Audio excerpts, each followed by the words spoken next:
আসসালামু আলাইকুম, আমি মারজা মেহজাবিন। আজও আবারও ভৌতিকতার শ্রোতাদের জন্য একজন ডোমের ঘটনা নিয়ে হাজির হলাম। ঘটনাটা আমাকে সংগ্রহ করে দিয়েছে আমার কাজিন সাদিয়া রহমান। সাদিয়া একটি বেসরকারি মেডিকেলের নার্স হিসেবে কর্মরত ছিল বেশ কিছু বছর আগে। সেখানে থাকা একজন ডাক্তারের মাধ্যমেই তিনি এই ঘটনাটি পেয়েছিল। ঘটনাটি যেই হাসপাতালের ডোমের সাথে ঘটে, সেই হাসপাতালেরই ইন্টার্ন ডাক্তার হিসেবে সে ছিল। ঘটনাটা বেশ কিছু বছর পুরানো এবং তখনকার সময়ের খুবই প্রত্যন্ত অঞ্চলের ঘটনা। এটা বেশ ওখানে লোকজনরা জানে এবং ঘটনা যার সাথে ঘটে তিনি প্রত্যন্ত জেলার একটি সরকারি হাসপাতালের ডোম হিসাবে কর্মরত ছিল। লোকটার নাম হারুন। বয়স খুব বেশি না, 40 বছর হবে এবং খুব অল্প বয়সে তিনি এই পেশায় নিয়োজিত ছিল। তো তিনি এই পেশায় আসেন তার বাবার হাত ধরে, আর ওই তাছাড়া 3 পুরুষ ধরেই এই ডোমের পেশায় তিনি নিয়োজিত ছিল। তো ছোটবেলায় তার বাবার সাথে তিনি এই ডোমের কাজগুলো মেডিকেল আসতো। তো তিনি যেভাবে বলছে, আমি আজকের ঘটনাগুলো কিছুটা আঞ্চলিক ভাষার সাথে রিলেটেড, তো আমি সেজন্য অত্যন্ত দুঃখিত। আপনারা হয়তো বুঝবেন, আমরা অতটা কঠিন করছি না। আমি ছোটবেলায় আব্বার লগে মেডিকেল আইতাম। আব্বা আমার লগে করে লয়ে আইতো। তো সবসময় লাশ থাকতো না, বেশিরভাগ সময় আব্বা আর আমি বইয়া বইয়া রেডিওতে গান শুনতাম। আর যেদিন লাশ কাটা লাগতো, আব্বাই আমার লাশ ঘরের বারান্দায় 2 টাকা দামের মনাক্কা নাইলে সানাসুর কিনা দিত, আমি খাইতাম। এমনি এমনি আব্বা আমার নিয়ে আইনা অভ্যাস করাইছে। এরপরে আস্তে আস্তে বড় হইলাম। আব্বা স্কুলে ভর্তি করাই দিল, কিন্তু অভাবের সংসার, একজনের ইনকামে হয় না, তাই স্কুল বন্ধ করে দিলাম। তাছাড়া স্কুলে যাওয়ার মনও ছিল না আমার। আমি আব্বার লগে কাম শুরু করলাম। প্রথম একটু কেমন যেন লাগতো, কারণ আব্বাই তো লাশ কাটার সময় আমার সামনে রাখতো না। আমি ওই সময় বারান্দায় থেকে উকি দিয়া টুকটাক দেখতাম। কিছুদিন পরে আমার মায় মইরা গেল হুট কইরা। যদিও সে অসুস্থ ছিল মেলা দিন। পয়লা যেদিন আমি লাশ কাটার কামে জয়েন করি, আব্বাই আমার লাশ সেলাই করতে দিছে। আমার লগে আরেক কাকা ছিল, হ্যার নাম বিষ্ণু। আব্বাই আর হ্যাঁ এক লগে কাম করত। তো কাকাই আমারে দেখাইয়া দিতেছিল কেমনে সেলাই করা লাগে, কোন জায়গা দিয়ে সেলাই শুরু করা লাগে, এই আর কি। তা আমি এমন করে আস্তে আস্তে টুকটাক করতে করতে একটা সময় ডমি হয়ে গেলাম গা। কামটার প্রতি আমার আগ্রহ ছিল বেশ অনেক আগের থেকেই। দিন গড়াইলো, মাস গড়াইলো, এক সময় বছরও গড়ায় গেল গা। কেমনে জানি চলে গেল বছরটাও। সময় ফুরাই আমার 2 হাতে করি। আমার আব্বাই বুড়া হইল, বিষ্ণু কাকা মইরা গেল। এখন তাগো পরে লাশ কাটার মেইন কামটাতে আমি ডোম হইলাম। আমার ছোট কোনো ভাই বোন নাই, আমি একলাই। আব্বার চোখের মনি, এর লেগা বাপ পেড়া মিললেই মাঝে মধ্যে কাম করি। আমাকে এইটা সদর হাসপাতাল আসিল, তাই আমাকে থানা এরিয়া সহ আশেপাশের কয়েকটা থানা, এই সবটি মিলে এনে লাশ আইতো। কত রকমের লাশ যে আছে রে ভাই, ভাষায় প্রকাশ করার মতো না। কেউ ফাঁসি দিয়া মরছে, কেউ বিষ খাইছে, আবার কেউ রে মাইরা ফেলাইছে। এইরকম লাশ আইতো। লাশ কাটার কাম করি, ভয় ডর না পাইলেও মাঝে মাঝে কিছু লাশ দেখলে বুকটায় মোচড় দিয়ে ওঠে রে ভাই। লাশ কাটি ঠিকই, কিন্তু আমিও তো মানুষ। একটা মানুষের লাইগে খারাপ তো লাগে, এটা নর্মাল না? কত মানুষে কয় লাশের নাকি কি আমরা রাইখা দিই, কিন্তু না রে ভাই, আমরা মরা মানুষের ওইগুলি রাইখা কি করবো? সরকারি অনুমতি ক্রমে কাম করি, তাই কাটা লাগে।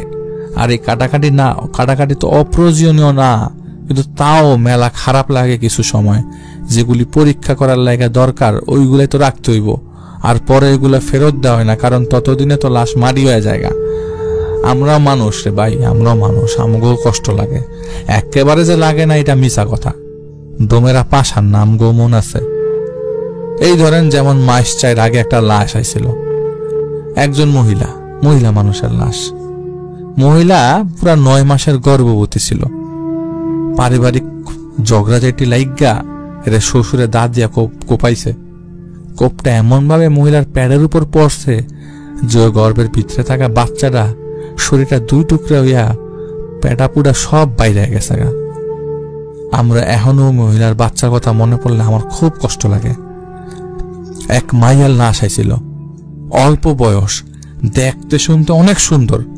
এই মায়ারে আপন চাচায় দর্শন করছে, কইরা গলায় ওড়না পেঁচায় মারছে, পুরাটা মুখে কামড়াইছে, কামড়ের দাগ গুলা কালা কালা হইয়া গেছে গা।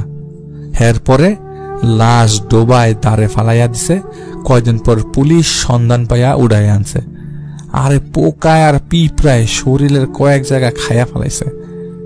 আমরা কি অগমত মানুষ, অমানুষ, না পাষাণ? কোনটা? কোনটাই নাই বা। এমন আরো কতটি দেহি, কষ্ট লাগে, মায়া লাগে, কিন্তু কিছু তো করার নাই। কামই তো করি মানুষ কাটার, তাই মানুষের নামে ওইসব জানোয়ার মতো জীবিতের শরীর কাটি না, মরাডারের দরকারই কাটি। যাওগা, মেলা কথাবার্তা কওয়া হইল, মেন কথায় আহি। যে ঘটনায় আমার আর আমার পুরা পরিবার ধ্যান ধারণায় বদলাই দিছে, এইটা কুমোহন গেল কয়েক বছর আগের কথা। আমি তখন মেইন ডোম হয়েছি, বিষ্ণু কাকায় নাই, তাই আব্বা আর আমি কাম করি। আসলে এই লাশ কাটা কাম করার মানুষের দিকে পাওয়া যায় না। আপনি অন্য কাম দিবেন, সেই কামের মানুষ পাইবেন, কিন্তু এই লাশ কাটা কামের কথা শুনলে বাপ মায় পোলাপান যেতে চায় না। সরকারি ভাবেও আমরা তেমন কোনো সুযোগ সুবিধা পাই না। যা কইতেছিলাম, তখন বৈশাখ মাস, আমাকে এইদিকে মেলা ঝড় তুফান হইল। সারাটা দিন আসমানে সূর্য ওঠে নাই, সারাটা দিন আকাশ কালো হয়ে ছিল। ওই সারাটা দিন গেল, আর একটা মাত্র লাশ আইল। দিনের বেলায় কোন রকম ওইরা কাইটটা পুলিশের দ্বারে বুঝাই দিলাম। দুপুরে আব্বা আর আমি বাড়ি চলে আসলাম। তো সারাদিন ঘরের ভিতরে থাকলাম, পরিবারের সময় দিলাম, কারণ ছুটি পাই না মোডেও। গত 3 বছরে মোডে 2 দিন ছুটি কাটাইছি। সারাদিন গেল, সন্ধ্যায় খবর পাইলাম লাশ আইছে, ইমার্জেন্সি পোস্টমর্টম করা লাগবো। ঝড় তুফান দেখা ভাবলাম একটা লাশ আমি একলাই যাই, তাছাড়া আব্বার শরীরটাও তেমন বেশি ভালো না। এই চিন্তা করে আব্বারে কইলাম, আব্বা তুমি বাড়ি থাও, আমি যাই। কিন্তু যাওয়ার সময় আমার মায়াটা চিক্কুর করে সুপিয়ে চিক্কুর শুরু করে দিল। আব্বা আমি যাবো তোমার লগে, আমার নিয়ে যাও। অনেক বুঝাইয়া শোনায় না পাইরা পরে বাধ্য হয়ে ওরে কান দিলে আড়া দিলাম হাসপাতালের দিকে। এছাড়া বাড়ি দিয়ে হাসপাতাল খুব বেশি দূরে না। মায়াডারে লয়ে হাসপাতালে প্রবেশ করলাম। এবার সামনে হাঁটা দিছি। হাসপাতাল দিয়ে অনেকটা পেছনে দিয়ে গেলে একটা ছোট টিন শেডের ঘর, লাশ কাটার লেগে। ঘরের আর বর্ণনা কি দিব, ওইটা সরকারি লাশ কাটার ঘর। ফাঁকা জমির উপর একটা টিন শেডের ঘর, চারপাশে দেয়াল তোলা, আর একটা টেবিল, মাথার উপর বাল্ব ঝুলাইন না, লাশ কাটার লেগা হাতুর বাডাল, শন কাচি, বেলেড, সুই, সুতা, ফরমালিন। এই পাশে ছোট একটা সাইডে একটা কাটার তাক, ওইটার উপর এই যেই পার্টস গুলা লাশের শরীর দিয়ে আলাদা করার লাগে, ওইগুলা রাখার জন্য কিছু বয়ম, একটা ট্রলি আছে লাশ টানার লেগে। ঘরের পেছন দিয়া বড় বড় বাঁশ ঝাড়ের আর লগে জঙ্গলের মতো গাছপালা হয়ে রয়েছে কতটি। সরকারি জায়গাগুলি অমনি পড়ে থাকে। লাশ ঘরের সামনে আইসা দেখলাম পুলিশের ভ্যান দাঁড়ায় রয়েছে লাশ লইয়া। তো মায়াডারের ঘরের বাইরের টুলে বহায়া এক পুলিশ বাইরে কইলাম, ভাই আমার লগের লোক তো অসুস্থ, লাশটা ধরা লাগবো, আমার লগে একটু সাহায্য করবেন। পুলিশ আর ভ্যানওয়ালা বেটা লাশটা ধইরা আমার লগে লাশ ঘরের ভিতরে টেবিলে দিয়া কয়, ভাই আমি এই ঘরে থাকতারুম না, আমার কইলজা কাঁপে ভাই। কইয়া বেড়া তাড়াতাড়ি বাইরে গেল গা। মনে মনে হাসলাম আর কইলাম, আরে ভাই আমনের 5টা মিনিট খারাইতে কইলজা কাঁপে, আর এই কত কত ক্ষত বিক্ষত লাশও আমার সামনে রেখা ঘন্টার পর ঘন্টা কাটা লাগে। আমগো কথা কে বুঝবো? যাক, আমার কাম শুরু করা লাগবো। আমি শুরু করলাম। আমি ঘরের ভিতরে ঢুকলাম, তখন একজন কনস্টেবল আর ভ্যানওয়ালারে রাইখা বাকি পুলিশটা চইলা গেল। ভ্যানওয়ালা আর কনস্টেবল ডাক দিয়ে কইল, দাদা আপনি কামটা শেষ করেন, আমরা চা খাই আই। কইয়া হেরাও মেডিকেলের গেটে দিয়ে গেল গা। কি কারণে যে গেছে সেইটা বুঝলাম, আর মনে মনে আবার কইলাম, আল্লাহরা ডরাইতাছে, কইলজা লইয়া পুলিশে চাকরি করতে আইছে। আমি মায়ের বাইরে বহাইয়া ভেতরে ঢুকলাম, সব গোছ গাছ করলাম। তখনই জসিম ভাই আইলো। জসিম আইলো, ডাক দিল, দুলাভাই ডিউটি শেষ। জসিম আমার শালা, ওয়ার্ড বয়ের চাকরি করে। ওই আইসে মায়ারে নিতে, ওর কাছে মায়ারে দিয়া দিলাম আর কাম শুরু করলাম। টেবিলের উপর যন্ত্রপাতি গুলো রাইখা টেবিলে রাহা লাশের মুখের উপর কাপড় সরাইলাম। লাশটা আমগো এলাকার হাবু মেম্বারের। লাশটা দেখে একটু খারাপ লাগলো না। আর এর এমনি মরাটাই আসছিল, কারণ বেশি পাখা গজাইলে আর মানুষের উপরে জুলুম করলে এরকম কুত্তা বিলাই লাহানি মরার লাগে। হ্যাঁ, মাথার এক পাশে কেউ অনেক জোরে কিছু দিয়া বাড়ি দিছে, যার কারণে মগজ অনেকটা বাইরেই আসিল। গলায় লাইলনের দড়ি পেঁচাইয়া এরপরে মারার চেষ্টা চালাইছে। মনে হইতেছে গলায় দড়ির দাগ কালা হইয়া গেছে গা। বডি দেখে মনে হইতেছে মরার আগে বাঁচার লেগে অনেক পাঁচড়াপাঁচড়ি করছিল লোকটা। সারা শরীর পিড়াইছে, একেবারে দাগ দিয়া ভরা। দাগগুলো সব ফুইল্লা উঠছে। বেড়ারে মাইরা হের নিজ বাগানের ভেতর ফালায় রাখছিল। ভোরবেলা পরে পুলিশ খবর পাইয়া নিয়ে গেছে। আমি মাথার দাঁত দিয়া শুরু করলাম আস্তে আস্তে বডি কাটা। যা যা দরকার বয়মের ভিতরে ফরমালিন ঢুকায় এটির ভিতরে রাখলাম। শেষে সিলাই দিয়া শুরু করছি, আর বাইরে শুরু হয়েছে বাতাস। এদিকে বাইরেও কেউ নাই। পুলিশ ব্যানদারে লইয়া গেছে, এই যে গেছে এখন আয় নাই।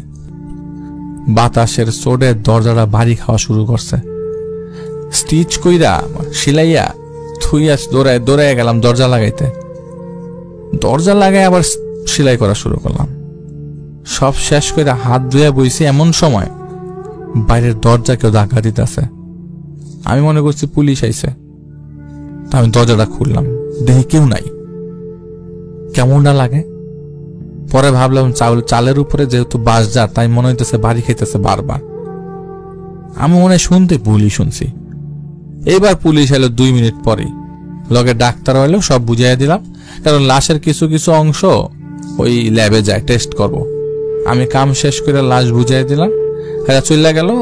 আমি ঘরটা গুছাইয়া যন্ত্রপাতি ধুইয়া বাইরেছি।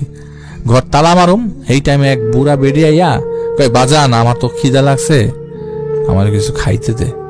আমি চমকায় উঠছি। ঘাড় ঘুরান দিয়ে দেখি একটা বয়স্ক মহিলা একটা লাডি লইয়া দাঁড়ায় আছে। অনেকটা পাগল।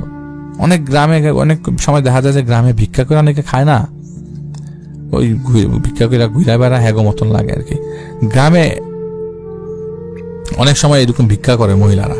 আমি বললাম, চাষি আপনি এই রাইতে এনে কেমনে আইছেন? মহিলা জবাব দিয়া কয়, এই বাজান আমার মেলা খিদা লাগছে, হাবু মেম্বারের কইলারা দে না বাজান, কইলারা খেয়ালাই, কইলারা দে আমারে। আমি মহিলার মুখটার দিকে তাকায় বুঝলাম আসলে খিদা পেটে মুখটা শুকনা একবারে, হয়তো খিদার চোটে এরকম ভুলভাল কইতাছে। আমি কইলাম ঠিক আছে চাচি, আহেন আমার লগে। মহিলা আমার পিছে পিছে হাঁটা শুরু করলো। আমি হাঁটতে হাঁটতে গেটের সামনে দোকানের শ্যামরা কইলাম, চাচিরে রুটি কলা দে। শ্যামরা কয়, ভাই কোন চাচি রে? আমি ঘুইরা তাকাইলাম, কিন্তু কেউ নাই। মহিলা গেল কই? দোকানদারে কইলাম, না কিছু না, একটা পাগল মহিলাই ছিল। দজ্ঞা। আমি হারার বাড়ির দিকে। তখন আমি স্বাভাবিক, আমার লেগে যে সামনে কি হইছে বা কি হইব এটা আমি বুঝি নাই। অন্ধকার কাঁচা সোলিং এর পথ, ডাইন পাশে কিছু জমি, বাম পাশেও জমি আছে, ক্ষেত আছে, আর সামনে একটা মোড় আছে। ওই মোড় ঘোরা লাগে বাড়ির দিকে যাইতে। মোড়ে অবশ্য একটা শিমুল তুলার গাছও আছে। মানুষের মুখে ছোটবেলায় অনেক শুনছি আমাকে শিমুল তুলার গাছের কথা। আব্বা আমাকে কইছিল এখানে নাকি হ্যাঁ কিছু দেখছে। তো এই গাছের পাশ দিয়ে যাওয়ার সময় আমি অনেক জোরে জোরে গান গাই, হাঁটতে হাঁটতে গাছের নিক দিয়ে যাই, কখনো কিছু হয় নাই। তো ওই দিনও আমি একটা গান ধরছিলাম। গান ধরে ও কি গাড়িয়াল ভাই গান গাইতে গাইতে আমি যাইতেছি, এমন সময় পেছনের বাঁশঝড় বাতাসে কাঁপা শুরু করলো, আর শিমুল গাছটা মটমট কইরা উঠছে। মনে হয় বাইঙ্গে আমার মাথার উপর পড়ব। আমি দৌড় দিছি, আর কেউ আমার একটা লাঠি দিয়া পায়ে বাড়ি মারছে। আমি উবুত হইয়া পড়লাম ঠাস কইরা। আরে ভাই কি যে ব্যথা পাইছি, মনে হয় ঠ্যাংডার হাড় ফাইটটা গেছে, এমন ব্যথা। আমি কোন রকমে উঠটা বইছি, তাকাইয়া দেখি গাছের পেছন থেকে ওই বুড়ি মহিলাটা লাঠি ভর দিয়া বাইরে আইলো। ওনার চেহারা দেখার পর জীবনের প্রথম আমার ভয় লাগলো। শরীর কেমন জানি ঝিমঝিম করতেছিল। একটা শট খাইলাম আমি। মহিলার লাঠি ভর দিয়ে আমার সামনে খাড়াইয়া কইল, এমনিতেই বয়সের ভয়ে বয়সের বারে নুইয়া পড়ছে, আর একটু নিয়ে আমারে কইল, আমার খিদা লাগছে, আমারে হাবুর শরীর থেকে কাইটটা এটা কলিজা দিতে কইছিলাম তরে, তুই তো দিলি না। আমি ওর কলিজাটা খাইতাম মনের সুখে। আমি ভয়ে ভয়ে কইলাম, চাচি আপনি মাইনসের কলিজা কেমনে খাইবেন? এই কথা শুই না মহিলা এত বড় হা করছে যে দুই পাশে চোয়ালের ভেতর দিয়া সিংহ বা বাঘের যেমন সুচাইলা দাঁত থাকে ওই রকম দাঁত বাইর হয়ে গেল। আর এর মুখটা কালা ছায়ার মতো হয়ে গেল, কালা কালা চামড়া আর মাংসগুলার মুখ দিয়া বাইরে বায়া বায়া পড়তেছে এমন অবস্থা। কিন্তু মাংসগুলো পরে নাই, থুতনির কাছে আইয়া ঝুল্লা ছিল। আর এই মাংস থেকে আমার মুখের উপর টপ টপ করে ফোটা ফোটা পানি পড়া শুরু করছে। ওই পানির যে গন্ধ, সেই গন্ধ আমি একমাত্র পচা লাশের গায়ে পাইছিলাম কয়েকবার। মহিলা তার জিব্বাটা বাইর করে আমার রাগায়া কইল, দেখ কত যত্ন করে সামলায় রাখছি, হাবুর রক্তাক্ত শরীরে একটু সাডান দিমু, তুই দিলি না তুই। আমার বমি আয়া পড়লো ওই সময়, জানেন আপনারা, বমি আয়া পড়লো। আমি ওয়াক করে বমি করে দিলাম। মহিলা একটু সইরা গেল পিছনে, পিন্দনের শাড়িটায় পেটে কাছে দিয়া সরাই আমার কয়ে দেখলো যে আমার পেটে কত কি তোর কাছে চাইছিলাম, তুই দিলি না আবুর কইলজা। আমি তাকাইলাম তার পেটের দিকে, তাকাইলাম আর জোরে জোরে চিক করে দিলাম, ওরে আল্লাহ, আমার এটি কি দেখাইতেছে মাওলা। আমার শরীরটা একটা ঝাঁকি দিল, মনে হইলো পুরা দুনিয়াটা আমার মাঝখানে থুইয়া একটা ঘুরান দিল। আর চোখ দুটার মধ্যে কেউ মনে হইলো মরিচের গুড়ি মারলো। আমার চোখ দুটা আগুন জ্বলা শুরু হয়ে গেল গা। আমি খালি আগুনের ফুলকি দেখতেছিলাম আর ভাবতেছিলাম কি দেখাইলো আল্লাহ আমারে। আমি মহিলার পেটের দিকে যখন তাকাইছিলাম, আমি দেখছি ওই পেটের সামনের অংশগুলা আইসক্রিমের মতন পইরা গেল। মহিলা নিজের হাত দিয়ে ভেতরে টান দিল, সেই টানে নারী বুড়ি পাকস্থলী সব বাইরে চলে আসলো। মহিলাগুলা উঁচা করে ধরল আমার চোখের সামনে। আমি চোখে কিচ্ছু দেখতেছি না, কিন্তু কানে একটা শব্দ মনে হইল, পিশাচের মতো কইরা কেউ চারপাশে হাসতেছে। মনে হচ্ছে গাছপালা সব ভাঙ্গে একাকার, বড় কোনো ঝড় যাইতেছে। জরুরিটা কম কিছু লাগলো চোখে। আমি চোখ মেললাম, ঝাপসা দেখলাম, সব আস্তে আস্তে ঝাপটা কেটে গেল গা। দেখলাম আমি একটা বাঁশের ঝোপের ভেতর, চারপাশে আর ওই মহিলারে দেখলাম না। বাঁশ ঝাড়ের আড়াল দিয়া দেখলাম সামনেই লাশ কাটা ঘর। আর আমি তখনই হুশ হারাই অবস্থা। এবার ডাইনে বায়ে তাকাইলাম না, ওইটা সোজা দৌড় দিলাম। ওই দিক যায় দেখি আমি যেটারে লাশ কাটা ঘর ভাবছি, ওইটা আসলে লাশ কাটা ঘরই না, এটা একটা শৌচাগার, মানে বাথরুম। আমি আচমকা দাঁড়ায় পড়ছি, কি হইতাছে আমার লগে আমি কইতে পারুম না। আমি এদিক ওদিক পাগলের লাহান রাস্তা খুঁজতে লাগলাম, কিন্তু ভাই আমি রাস্তার রডাও খুঁজা পাইলাম না। এমন ঘুরপাক খাইতে খাইতে আমি খোলা জমিতে আইসা পড়ছি। দেখলাম সামনে কতগুলো কুকুর, অনেকগুলি কুকুর কি জানি হামলায় পইরা খাইতেছে মাটির উপরে। আমি না দেখা হুস করলাম, ওই হুস তাড়ানোর জন্য। কুকুরগুলা যখন খাওন তুই আমার দিকে ঘুরে চাইলো, আমি ওগো দেখা এবার আরো আশ্চর্য হয়ে গেলাম। 5-6টা কুকুর আমার দিকে তাকাইলো, কিন্তু ওগো চোখগুলো এক একটা আগুনের গোলা। প্রত্যেকটা কুকুর মুখ খোলা, চোয়ালের দাঁতের লগে লগে মুখের জিবলাটাও নাইমাইছে প্রায় 1 হাতের মতো। এই অবস্থায় আমার দিক চাইয়া চোখের সামনে উইরা চলে গেল। আমি খালি দেখা গেলাম, কোনো শব্দ করতে পারলাম না। আর মাথাটা আমার খারাপ হয়ে গেল, আমি আর সইতে পারতাছিলাম না। জানি না কেমনে এত কিছু সহ্য কইরা বাচ্চা রয়েছি। কুকুরগুলা যাওয়ার কিছুক্ষণ পরে গেলাম ওই জায়গাটায় দেখার লেগে যে ওরা আসলে কি খাইছে। আপনারা বিশ্বাস করবেন না, যে দৃশ্য আল্লাহ দেখাইলো হেডার পর আমরা ঠিকই থাকতে পারলাম না। সন্ধ্যায় যে হাবু মেম্বারের লাশটা কাটলাম, ওটারে ওরা খাইয়া খালি করে হাড্ডি মাড্ডি ফালায় চলে গেছে গা, মাথাটা থুয়ে গেছে। আমার জিন্দিগিতে আমি এত লাশ হাতাইছি কাটছি, কিন্তু এই লাশের তুলনায় ওই কিচ্ছু না। লিভার ফুসফুস নারী সব খাইয়া গেছে, খালি চামড়াটা থুয়ে গেছে। আমি মাথায় চক্কর কাইটটা খালি দেখলাম চোখ দিয়া নীল নীল বিজলির লাহান চমকাইলো। আমি দৌড়াইতে লাগলাম, কোনো দিকে কোনো কিছু আমি কিছু কইতে পারব না, আমি খালি দৌড়াইতেছি। পেছনে পেছনে একটা বাতাস আমার ধাওয়া দিতেছিল। এক সময় আমি কিছু কইতে পারলাম না। একদম বেইনাকাল, মানে সকালে চোখ মারলাম, এই ঘরের ভিতরে আমি মায়াটা মাথার কাছে বয়ে রয়েছে, হাত পা জ্বলতেছিল আমার হেভি ব্যথা। দেখলাম শরীরের মধ্যে খামচির দাগ। মায়ায় বইয়া বইয়া মাথা আতায়া দিতেছে। চোখ মিলে কয়, আব্বা তোমারে কি কুকুর কামড়াইছে? আমি কিছু কইতে পারলাম না। আব্বা এলো ধারে বইল, কইল কি রে বাজান, কি করতে কুকুরের ধারে গেছিলি? এখন এই কষ্ট। আমি বললাম আব্বা আমার মনে নাই কি করছি, কি হয়েছিল। আব্বাই কইলো আমি নাকি রাতের বেলা আমার গলা শুনতে পাইছে, আমি গান গাইতেছিলাম। আব্বাই ভাবছে যে কাম শেষ করে যাইতেছি, যে কিছু সময় পরে আমার গানের অর্ধেক হইতেই কতগুলো কুকুরের ডাক পাইছে আমাকে বাড়ির সামনে, আর আমার গানের শব্দ আর পায় নাই। পরে আব্বাই টর্চ লাইট লয়ে বাইরে দেখে বাড়ি দিয়ে কিছু দূরে কতগুলো কুকুর চিল্লাইতেছিল হুদাই, আর কোনো কিছুরে মনে হয়ে কামড়াইতেছিল। আব্বাই দৌড় দিয়ে দেখে আমি মাঝখানে, আর কয়টা কুকুর আমারে আসলাইতেছে। আব্বাই কোন রকম তারাই আমার বউরে ডাক দিয়ে নিয়ে এসে আমার ঘরে লয়ে গেছে। আমার হুশ আসিল না, এই কেবল হুশ ফিরল।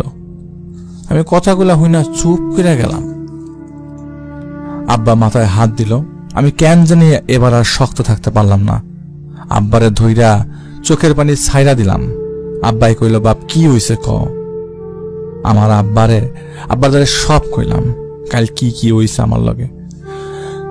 ও শুনে আব্বাও বেকুব হয়ে গেছে। পরে আমার শালা আইলে আমার আব্বাই আর জসিম মিল্লা ডাক্তারের কাছে নিয়ে গেল।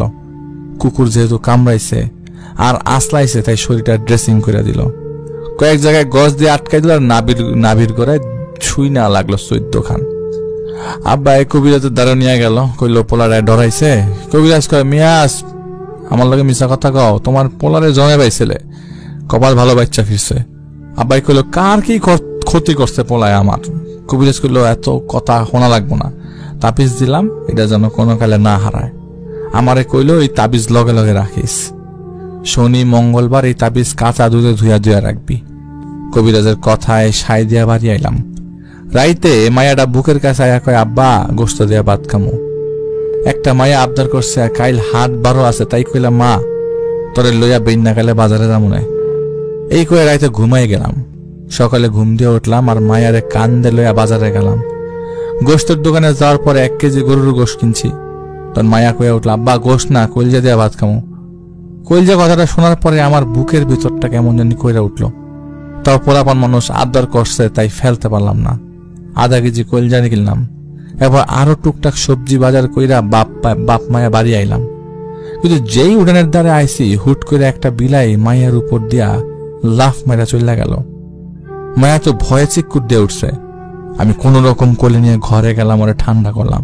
কিন্তু আমার মনটায় তখনও কেমন জানি করতেছে। বিলাটা এত বড়, তাছাড়া হুট করে কোথা দিয়ে আসলো সেটাও ভাবতেছিলাম। যাক, কিছুক্ষণ পর মেডিকেল থেকে ফোন আইলো। আমি আব্বারে লয়ে গেলাম। একটা লাশ আইছে, রাইতে কাটা লাগবো। লাশ যেহেতু আইছে, এই জন্য ডাক্তার সহ লাশের বাহ্যিক পরীক্ষা কইরা প্রাথমিক প্রতিবেদন পুলিশে দিয়া লাশ ফ্রিজারে রাখছি। রাইতে কাটমু, এরপর টুকটাক সবকিছু গুছায়া আব্বারে বাড়ি পাঠাইলাম ভাত খাইতে। আমি লাশ ঘরেই বইসা আছি। শরীর খারাপ, কিন্তু আব্বাই আর আমি ছাড়া লাশ কাটবো কেডা? শুরু তো কাটান যাব না, সরকারি কাম। লোক নিয়োগ দিবারও 6 মাস ধরে কইতাছে, কিন্তু ওই কওয়া পর্যন্তই শেষ। দুপুরে খাইয়া আব্বাই ফেরত আইলো। আমি আব্বারে কইলাম তুমি তাও আমি ভাত খাই একটু রেস্ট লইয়া সন্ধ্যায় আমো, তুমি লাশ আইলে রিসিভ করো আর বাইরে যাইয়া চাটা খাইও। এই কথা কই আমি বাইরে আইছি। আকাশ কালো কইরা বাতাস আর বৃষ্টি নামছে। এই দুপুর বেলারেও সন্ধ্যায় মনে হইতাছিল। কোনো মতে হাসপাতালের সামনের চায়ের দোকানে যাইয়া দাঁড়াইছি। লোকে আরো 2-4 জন আইয়া দাঁড়াইছে। দোকানের নিচে রাস্তাঘাট ফাঁকা। এর মধ্যে 2 জন রোগীর লোক, তারা দৌড় দিয়ে হাসপাতালের ভেতর গেছে গা। এখন আমি আর একজন দাঁড়ায় রইছি। সামনেই মেইন রোড, একটা গোল চক্কর, লোকে বড় বড় গাছ। আর রোডের 2 ধারে এমন সময় বিজলি চমকাইল। আচমকা দেখলাম সামনের গোল চক্করের মাঝখানে লাগানো গাছে ওই যে মহিলা, ওই আকৃতি লইয়া আবার আমার দিকে তাকায় কেমন একটা হাসি মারল। আমি পাশের লোকটারে জিজ্ঞাসা, ভাই সামনে কিছু দেখছেন? লোকটা কই না তো ভাই। আমি বুঝলাম এই খবিশ আমারই ডর দেখানোর লেগে আইছে। জানি কিছু করতে পারবো না, কিন্তু ডর দেখাইব, কারণ কবিরাজ কইছে এই কথা। তাও আমি আর বাসায় গেলাম না। রুটি গলা খাইয়া লাশ ঘরে গেলাম। আব্বারে কইলাম বৃষ্টি তো তাই যাই নাই। বইয়া বইয়া বাপ বেড়ায় গল্প করলাম কিছুক্ষণ। এর মধ্যে বৃষ্টিও জোরছে নামছে। সন্ধ্যার পরে আব্বা আর আমি লাশটা পোস্টমর্টেম করলাম, সব জমা দিলাম। পরে দিয়া থুইয়া বাড়ির দিকে গেলাম। বাড়ি যাওয়ার লগে লগে বউ কইল মাইয়ার জ্বর, দুপুরে নাকি মাংস দেয়া ভাত খাইয়া শুইছে আর কাঁপা শুরু করছে। পরে ওর মায় কপালে হাত দিয়ে দেখলো যে জ্বর আছে। জিগাইলাম না পা দিছ? কইল হ, মাইয়াটা ঘুমাই গেছে, এই জন্য আর ডাকলাম না। আব্বাই আমি মিল্লা ভাত খাইয়া ঘুমাই পড়ছি। রাত কয়টা বাজে ঠাওর করতে পারি নাই। কানে না হঠাৎ করে পাতিলের শব্দ পাইলাম, লগে কেমন একটা গম গম গম গম শব্দ, মনে হইতেছে কেউ কিছু চাবাইতেছে। বউরে ডাক দিলাম যে কিছুতে পাতিলটা তেলে মুখ দিছে নাকি, এটা দেখার লেগা। এর মধ্যে বউ উঠা লাইট জ্বালায় কয় মাইয়া কই। এবার একটা ভয়ের, মনের মধ্যে ভয়। আমি বিছানায় তাকায় দেখলাম আরে আসলেই তো মাইয়া বিছানায় নাই। বুকটা ভিতর দিয়ে মোচড় দিয়ে উঠলো। আমরা উঠা গেলাম রসিঘরে। আব্বার ডাক দিলাম, হেও আইলো। রসিঘর হইলো আমাকে খাওয়ার ঘর, ওই ঘরে খাওয়ন দাওয়ন সব থাকে, ওখানে আমরা খাই। তো ওই ঘরে যাই দেখি আমার মায়ার হাতে একটা কইলজা, আর ওইটা কসকস করে ওই চাপাইতেছে, আর ওইটা থেকে তাজা তাজা রক্ত ওর মুখ থেকে বায়া বায়া পড়তেছে। ওর সারা মুখ রক্ত মাংস খাওয়ার পরে মুখ যেমন লাল হয়ে থাকে এরকম লাল হয়েছে, বাঘ সিংহের যেমন লাল হয়ে থাকে। আমি মায়ের এটা ঝাড়িয়ে দিলাম, জোরে করে, এই তুই কি খাস এগুলি, কই পাইছিস এটি? মায়া গড় গড় করতে করতে কয়, হাবুর কইলজা উড়াই আনছে আব্বা, তুমি তো দিলা না, নাও একটা কামড় খাও। আব্বা খাও, খাইয়া দেও, অনেক স্বাদের কইলজা, হাবুর হারাম খাওয়া কইলজা, আব্বা খাও, একটা কামড় দাও। আমি দিশ মিশ না পাই ওর কাছে যে হাত চাইপা ধরি। মায়া লগে লগে ঠাস করে শুয়া পড়লো। পরে শোয়ার ঘরে আইনা পরিষ্কার করে দেই। মায়া তো অজ্ঞান, আমার হুশ নাই। ওরে বিছানায় দিয়ে আমার বউ যেই এই ঘরে গেছে, ওইগুলা ফালাইতে যায় দেখে কিচ্ছু নাই, একটা ফোঁটা রক্ত নাই। ওই চিক্কর দিয়া যায় যায় অবস্থা। কোনো মতে আব্বায়ের আমি ওরে ধরে আইনা বিছানায় শোয়াই। বাকিরা রাত আর ঘুমাইতে পারে না আমি আর আব্বা। ভোরে আজানের পরে মায়ের জ্ঞান আইলো। আমি আর আব্বাই গেলাম কবিরাজের বাড়িতে, সব কইলাম। এইবার পরে হ্যাঁ কতক্ষণ হাতের কর গুইনা কি কি পড়লো। পরে মায়ারে ফু দিল, মায়ের একটা তাবিজ দিল, আর লগে কইল বাড়ির সীমানা নাকি আইয়া বন্ধ করে দিব। তো উনি দিল বন্ধ কইরা, ঘরের চাইর কোনায় গজাল গাইরা দিয়া গেল। এরপর আমাকে সবার নাম একটা কাগজে লেখা, লগে আরো হাবি জাবি কি জানি লেখলো। আমারে বাজারে পাঠালো, গিয়ে একটা শিং মাছ আনতে কইলো। আমি বাজারে গিয়ে আনলাম। পরে ওই শিং মাছের রক্ত কাগজে মাখাইয়া দিল, আর গুইনা গুইনা শিঙের কাটা দিয়া চারখান ছিদ্র করলো। পরে কইলো ওইটা আজকে শুকাইয়া রাইতে চুলার মধ্যে পোড়া দিতে, আর 3 দিন যেন চুলার ছাই না উড়ায়। এগুলা কইয়া গেল সে। যাওয়ার সময় কইলো এখন আর সমস্যা হবে না, তো আগামী 3টা দিন যেন সন্ধ্যার পর বাসার থেকে কেউ না বাইর হয়। সারাদিন কাগজ আর রক্ত শুকাইলে আমি বউ আর আইস রসিঘরে রাঁধছে সবকিছু।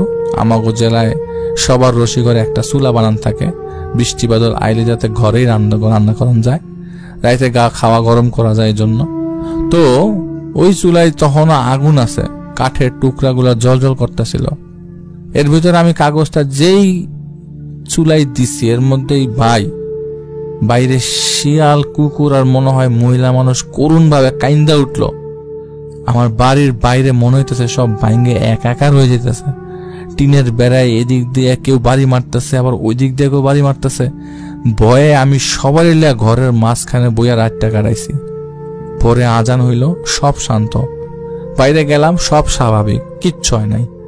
মাই আর বউরে বুঝাইয়া থুইয়া সকাল হাসপাতালে গিয়া কথাবার্তা কইলাম যে আমার এই সমস্যা, আমি সন্ধ্যার পর লাশ কাটতে পারুম না, 3 দিন আমার সন্ধ্যার আগে ছুটি লাগবো। যা কাম থাকবো দিনে কইরা দিয়া যাবো, নাইলে পরের দিন, কারণ আগে তো জীবন বাঁচান লাগবো। ওই দিন লাশ আইলো 2টা অ্যাক্সিডেন্টের লাশ। একজনের একবারে পেটের উপর দিয়া গেছে গাড়ি, পেট ফাইটটা বুড়ি বাইরে গেছে গা। আরেকটা কপালের হাড় গেছে ভাঙ্গা, ভিতরে ঢুকা মগজ দেখা যায়। আমি প্রথম লাশটা যেই কাটা ধরছি, কি মনে করে ওর মুখের দিকে তাকাইছি, আমার এক পলকের লেগে মনে হইলো এটা ওই বুড়ির মুখটা। আমার বমি চলে আসলো। আমি বাইরে গিয়ে বমি কইরা মাথায় পানি দিলাম। পরে আব্বাই কাটলো লাশটা, পরেরটা আমি কাটলাম। তাড়াতাড়ি সব জমা দিয়া লাশ সেলাই করলাম। হাত মুখ ধুইয়া আসরের পরপর বাসায় এসে পড়লাম। বউরে জিগাইলাম কোনো সমস্যা হয়েছে কিনা। মায়ের জ্বর আল্লাহ দিয়া নাই, দেখলাম খেলতাছে। সন্ধ্যা নামলো আর শুরু হইলো কাইলকার মতো কান্দন। ওরে কান্দন রে, সুবহানাল্লাহ, মনে হয় এমন কেউ মরছে, সবাই মরা কান্দা কান্দতেছে আমগো ঘরের চারিপাশ দিয়া। শিয়াল আর কুকুরের ডাক তো লগে আছেই, আর হেই যে ঝড় তুফান। সবাই মাঝের ঘরে আইসা বইসা থাকলাম। রাত বাড়লে কোন রকম খাইয়া মায়েরারে লইয়া বইসা রইলাম। ঘুমানো তো আর সম্ভব না। একবার যদি কেউ ওই কান্দা নিজ কানে শুনতো তাইলে কইতো যে এইটা কি হইতাছে, এবং স্ট্রোক করতো লগে লগে, নইলে পাগল যাইতো। কানে তবদা লাগার মতো অবস্থা। গল্প করতে করতে খাওয়ানোর সময় হইল। আইজ মনে হয় চালের টুয়া খুইলা ফেলাইব, একেবারে ঝমাঝম বাড়ি দিতেছে উপর দিয়া। কোন রকমে এই রাইটটাও পার করলাম, আর পরের রাইতে একই অবস্থা পার করলাম। পরের দিন আব্বারে লয়ে আবার গেলাম কবিরাজ কাকার ধারে, সব কইলাম। পরে হেই কইলা আর হইব না, আজকে থেকে আর সমস্যা নাই, তয় তাবিজটা খুলিস না কোনো সময়। কি মনে কইরা কইলাম, কাকা আমি তো কোনোদিন কোনো লাশ বা মানুষের লগে খারাপ কিছু করি নাই, তাহলে আমার লগে এমন হইল কেন? কাকা কইল, শোন বেড়া, ওই মেম্বার তো ভালো লোক ছিল না, কত মানুষের কত হক মাইরা খাইছে, এমন বেড়ায় মরছে, কত মানুষের বদ্ধ আছে যেগুলা ফলতাছে। তুই হয়তো কোনো কারণে নজরে পড়ছস, তোরে দিয়া শয়তানটা নিজের কাজ হাসিল করতে পারে নাই, তাই এমন করছে। এই সবই ভাবতে হইবে, নাইলে সব ঠিক হয়ে যাবো গা। কইলাম ঠিক আছে কাকা, যাই তাইলে। পাওনা দেনা মিঠাইয়া কবিরাজ ঘর দিয়ে বাইরে হওয়ার পরে আব্বাই কইলে, এসব কথা কোনোদিন কারো ধারে কবা না বাপ, মানুষ তাইলে হাসবো, আমরা করি লাশ কাটার কাম। এরপরে যদি কও এই ঘটনা আমগো লগে ঘটছে, তাইলে হুদাই তামাশা করব, লোক হাসানোর দরকার নাই। এই ঘটনা আমি আজ আপনাদের কাছে কইলাম, তাই নাম দাম ঠিকানাটা দয়া করে কইেন না, আমি নিজেই তামাশা ভাবতাম এগুলারে। কিন্তু এখন জানি যে যার লগে ঘটে এই লোক ছাড়া দ্বিতীয় কেউ বুঝবো না এই ভয়াবহতা, সবাই তামাশা ভাইবা নিব। আল্লাহর রহমতে মই মুরুবির দোয়ায় ভালো আছি, তাবিজটা এখনো আছে আমার দ্বারে, আমি এখনো এই লাশ কাটারই কাম করি। অনেকবার ছাড়মু ভাবলেও বাপ দাদার পেশা নেশা হয়ে গেছে, ছাড়তে পারি নাই। এটাই ছিল আমার আজকের ঘটনা। চলে যাচ্ছি ঘটনায়। আসসালামু আলাইকুম আলিফ ভাইয়া, কেমন আছেন আপনি? কেমন আছে ভৌতিকতা শ্রোতাবৃন্দ? আশা করি আমাকে মনে আছে সবার। আমি অ্যানি। প্রথমত আমি অত্যন্ত দুঃখিত যে আমি সঙ্গত কারণে অভিজ্ঞতা আর শেয়ার করতে পারিনি অনেক দিন। আসলে এখন আমার পরিবারে একটি নতুন সংযোজন হয়েছে। আমার সম্প্রতি একটি বাচ্চা হয়েছে, এবং আপনি জানেন যে বাচ্চাদের সাথে জীবন কিভাবে চেঞ্জ হয়ে যায়, তাই আমি একটু ব্যস্ত ছিলাম। আজকে আমি একটি অভিজ্ঞতা শেয়ার করতে চাই, এবং এখন থেকে নিয়মিত ইনশাআল্লাহ চেষ্টা করব শেয়ার করবার।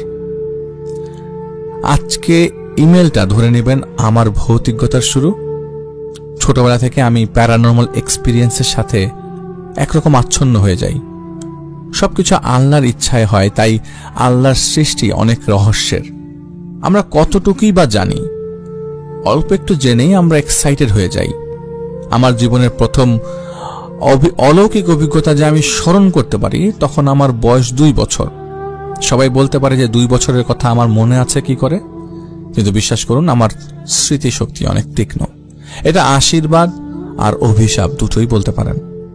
আমার তখন একটা বাসায় ভাড়া থাকতাম নিউ ইয়র্কে। আমার আব্বু আম্মু এবং আমি মাত্র কিছুদিন হলো সেখানে এসেছি, এবং আমার দাদি মারা গেছে। দাদা আবার বাংলাদেশে চলে গেলেন। আমার আব্বু তার আগের দিন দাদির লাশ বাংলাদেশে বিমানে করে পাঠিয়ে দিলেন। দাদির বডি আমরা এয়ারপোর্টে ড্রপ অফ করবার পর এয়ারপোর্ট থেকে ট্যাক্সি নিয়ে বাসায় আসব। রাত তখন 10টা। মাত্র 15 মিনিটের ড্রাইভ হবার কথা, সেখানে 1 ঘন্টা হয়ে গেল। আমরা না সেম জায়গায় বারবার যাচ্ছিলাম আসছিলাম। আমার বাবা জিজ্ঞেস করলো সমস্যা কি। ড্রাইভার বলল, আমি জানি না স্যার, আমরা চক্রাকারে চলতে থাকি, কিন্তু কিভাবে যেন আমরা যেখানে শুরু করেছি সেখানেই বারবার ফিরে যাচ্ছি। প্রায় 4 ঘন্টা হয়ে গেছে। আমার মনে হলো অজানা কোনো এক জায়গায় চলে গিয়েছি।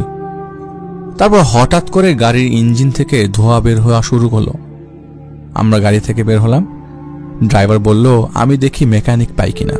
উনি চলে গেল। এর মাঝে একটি গাড়ি বা একটি ব্যক্তিকেও দেখা যায়নি। আমার আব্বু এবং আম্মু দোয়া পড়ছে। এর মধ্যে আব্বু বলল, হঠাৎ করে পথ ভুলিয়ে দেয়া এরকম একটা জিন নাকি আছে, সেটা করতে পারে, নিশ্চয়ই আমাদেরকে সে সমস্যা করছে। কারণ আমরা আমাদের দাদির বডি মাত্রই পাঠিয়ে বের হলাম আর কি। অবশেষে সূর্যোদয়ের সময় হয়ে আসলো। ড্রাইভার ফিরে আসলো মেকানিক নিয়ে, কিছুক্ষণের মধ্যে গাড়ি ঠিক করে অবশেষে আমরা বাসায় যেতে পারলাম। চিন্তা করা যায়, সূর্যোদয়। দাদি মারা যাবার পর 7 দিন হয়েছে মাত্র। আম্মু আমাকে গোসল দিচ্ছিল বাথটাবে। আমাকে বাথটাবে রাবারের হাঁস আর মাছের খেলনা দিয়ে খেলতে দিয়ে আম্মু বলল, তুমি একটু খেলো, আমি এক্ষুনি আসছি। আম্মু রান্না করছিল, আমি খাবারটা নেড়ে আবার ফিরে আসছি এক্ষুনি, সেটা মা বলে গেল আমাকে। আমি লক্ষ্মী মেয়ের মতোই বললাম ঠিক আছে। খেলা করছিলাম। আমি বের হয়ে যাবার কয়েক সেকেন্ড পরেই দেখি হঠাৎ আম্মু আবার ভিন্ন পোশাকে আমার সামনে, কালো সালোয়ার কামিজ পরা। কিন্তু একটু আগে আম্মু স্কাই ব্লু সালোয়ার কামিজ পরেছিল। আমি অত কিছু না ভেবে বললাম, আম্মু রান্না হয়েছে। আম্মুকে যেন আরো লম্বা লাগছিল। আমি তো ছোট মানুষ, আমার কাছে অবশ্যই আম্মু সবসময় লম্বা, কিন্তু আমার কাছে মনে হচ্ছিল যে আম্মু অনেক বেশি লম্বা। হঠাৎ করে বাথটাবের সামনে এসে বলল, আমি বললাম, আম্মু দেখো সাবান। আমি সাবান ব্যবহার করি একা? আমার আম্মু যেন আমার দিকে শুধু চুপ করে তাকিয়েছিল। সেই তাকানোটা আমার এখনো মনে আছে।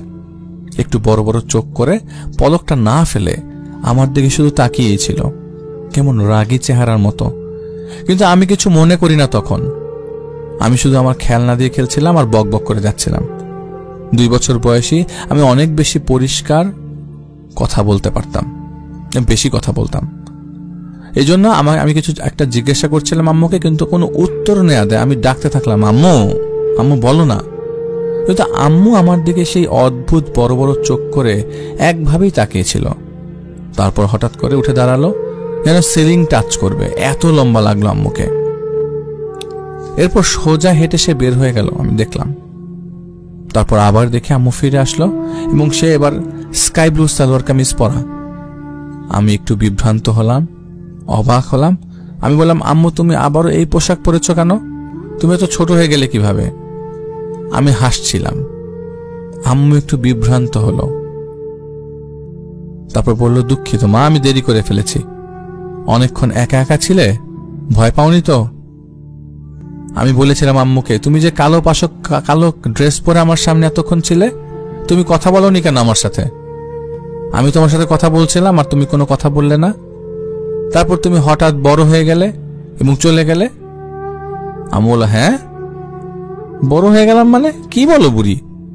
আমি বললাম, হ্যাঁ সিলিং পর্যন্ত বড় হয়ে গেলে তো। আর আমার সাথে এভাবে তাকাবে না তুমি, আমি রাগ করছি আর আমি ভয় পাই তুমি ভাবে তাকালে।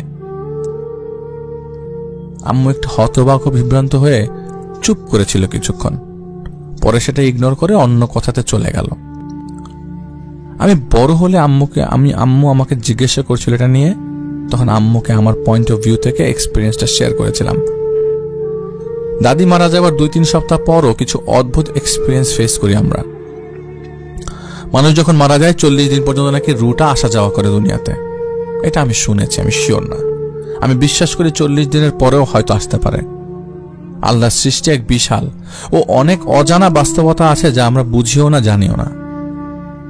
দাদি মারা যাওয়ার কয়েক সপ্তাহ পর থেকে অদ্ভুত জিনিস হতো বাসায়। আব্বু জবে চলে গেল, শুধু আমি, আম্মু আর আমি বাসায় থাকতাম। আমি টিভিতে যখন কার্টুন দেখতাম, আমার দাদির একটা প্রিয় রকিং চেয়ার ছিল, একটু প্রাচীন টাইপের।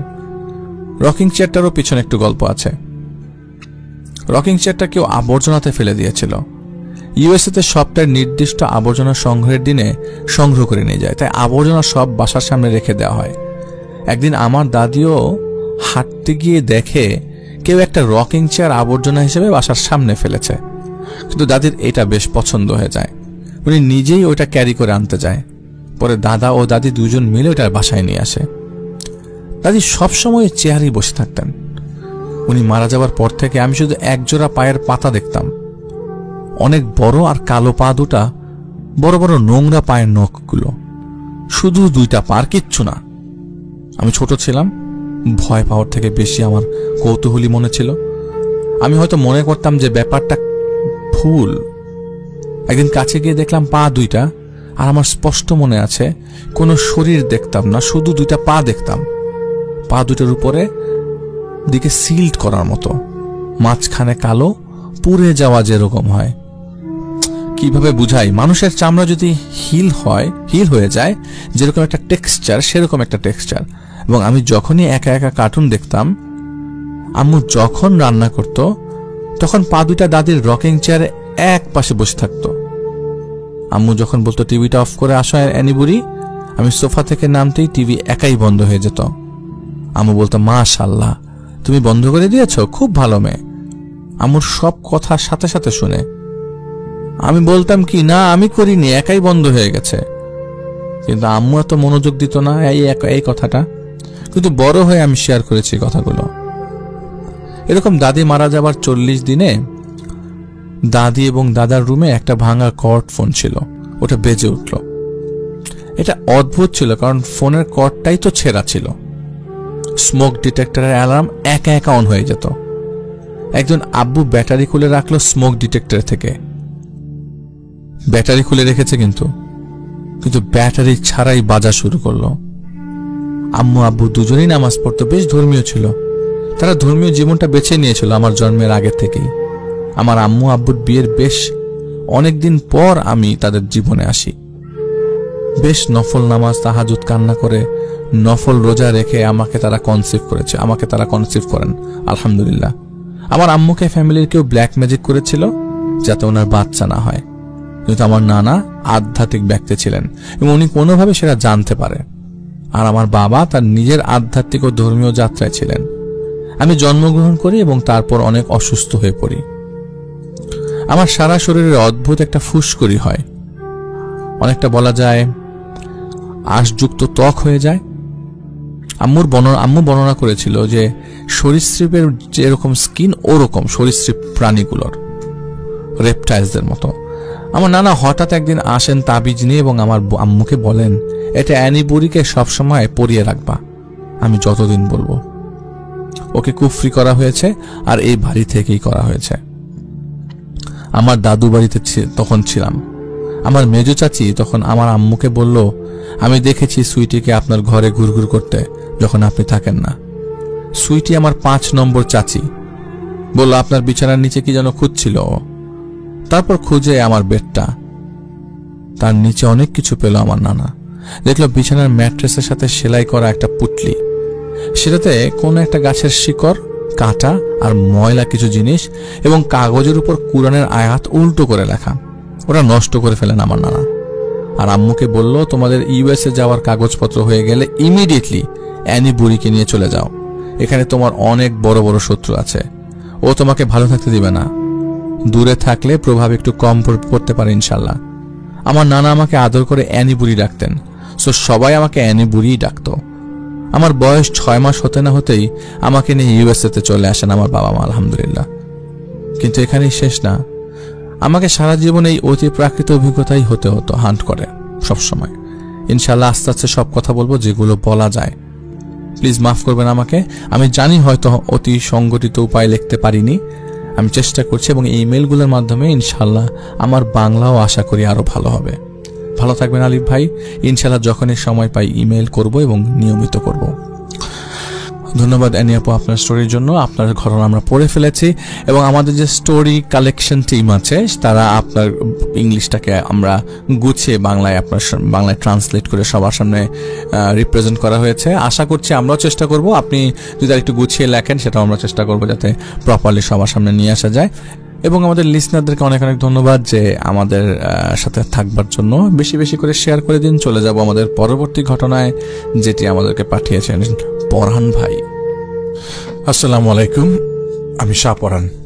শোনাবো একটি ভিন্ন ধর্মী ঘটনা, একজন অসাধারণ হয়ে ওঠা বালকের গল্প। শোনাবো আব্দুস সামাদ খন্দকার থেকে সামাদ কবিরাজ হয়ে ওঠার গল্প। তোমার বাসার পাশেই ছোটবেলা থেকে দেখতাম সামাদ কবিরাজের একটা দোকান আছে। আমার বাড়ি থেকে প্রায় 2 মিনিটের রাস্তা।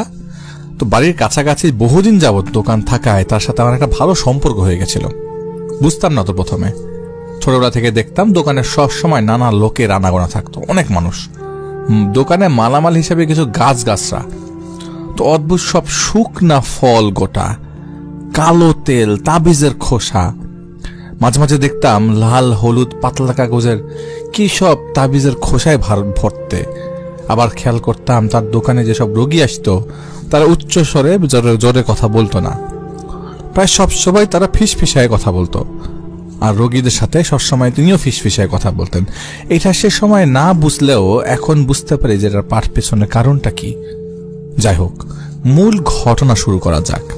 অনেকদিন থেকেই তাকে খোঁচাচ্ছিলাম যে আপনি এত কিছু করেন, দুই একটা ঘটনা বলেন না একটু শুনি। সে তো কোনোভাবেই বলবে না, রাজি হন না। তো এই চেষ্টা, বহুদিনের চেষ্টা, জোরাজোরি করার পর একদিন কিছু কথা বলতে তিনি রাজি হন, এই শর্তে যে তাকে আর কোনোদিন প্রশ্ন করা যাবে না। তিনি যা যা বলবেন আমি ভেতরে নেব, আর জানতে যাব না। আমিও রাজি হয়ে গেলাম। তিনি বলতে শুরু করলেন, দেখ পরাণ, আমার এমন কাজ, চিকিৎসা, রোগীদের কাদের কাজে সাহায্য করা, এগুলি করেন হল একজন বাবা। তিনি হচ্ছে আমার বাবা। বাবা, বাবা যান, যেটাই বলো না কেন, একজন বয়স্ক জিন। তার অস্তিত্ব প্রথম টের পাই আমি যখন ক্লাস 3-তে পড়ি। সময়টা 80 সালের দিকে, 1979 বা 80। সেটা তখন না বুঝলো, একটু বড় হবার পরে বুঝি যে তখন থেকেই আমার সাথে কেউ না কেউ ছিল, কেউ আমার দেখতো। কিন্তু আমার বিয়ের আগ পর্যন্ত যে কোন সময় আমার সামনে, কোনো সময় আমার সামনেও আসে নাই, কথাও বলে নাই সরাসরি। আমি কেবল টের পাইতাম কেউ একজন আছে, আমার পাশে আছে, আমাকে সাহায্য করতে চায়। যেদিন প্রথম অস্বাভাবিক কিছু দেখি, সেদিন রাতে আমি মারে নিয়ে টয়লেটে যাওয়ার জন্য বাইর হই। উঠানে এসে দেখি আমাদের ঘরের চালে খুব কালো একটা ছায়া উইরে এসে আমাদের ঘরের চালে দাঁড়ালো। দেখে মনে হলো বিশাল খেলা পরা বড় চাদর গায়ে দাঁড়ায় আছে। যেই চাদর মাথা থেকে পা পর্যন্ত ঢেকে আছে। আমি সেটা দেখে ভয়ে চিৎকার দিয়ে মারে জড়ায় ধরি। মা ঘরে এনে দোয়া কালাম পড়া ফু দেয়, ঘুম পাড়ায় দেয়। তারপর থেকে প্রতিনিয়ত আমার সাথে কোনো না কোনো অস্বাভাবিক ঘটনা ঘটতেছে। মাঝে মাঝেই রাতে ঘরের চালের উপর বাড়ির লোকেরা বিশাল কোনো পাখির ডানা ঝাপটানোর শব্দ পাইত।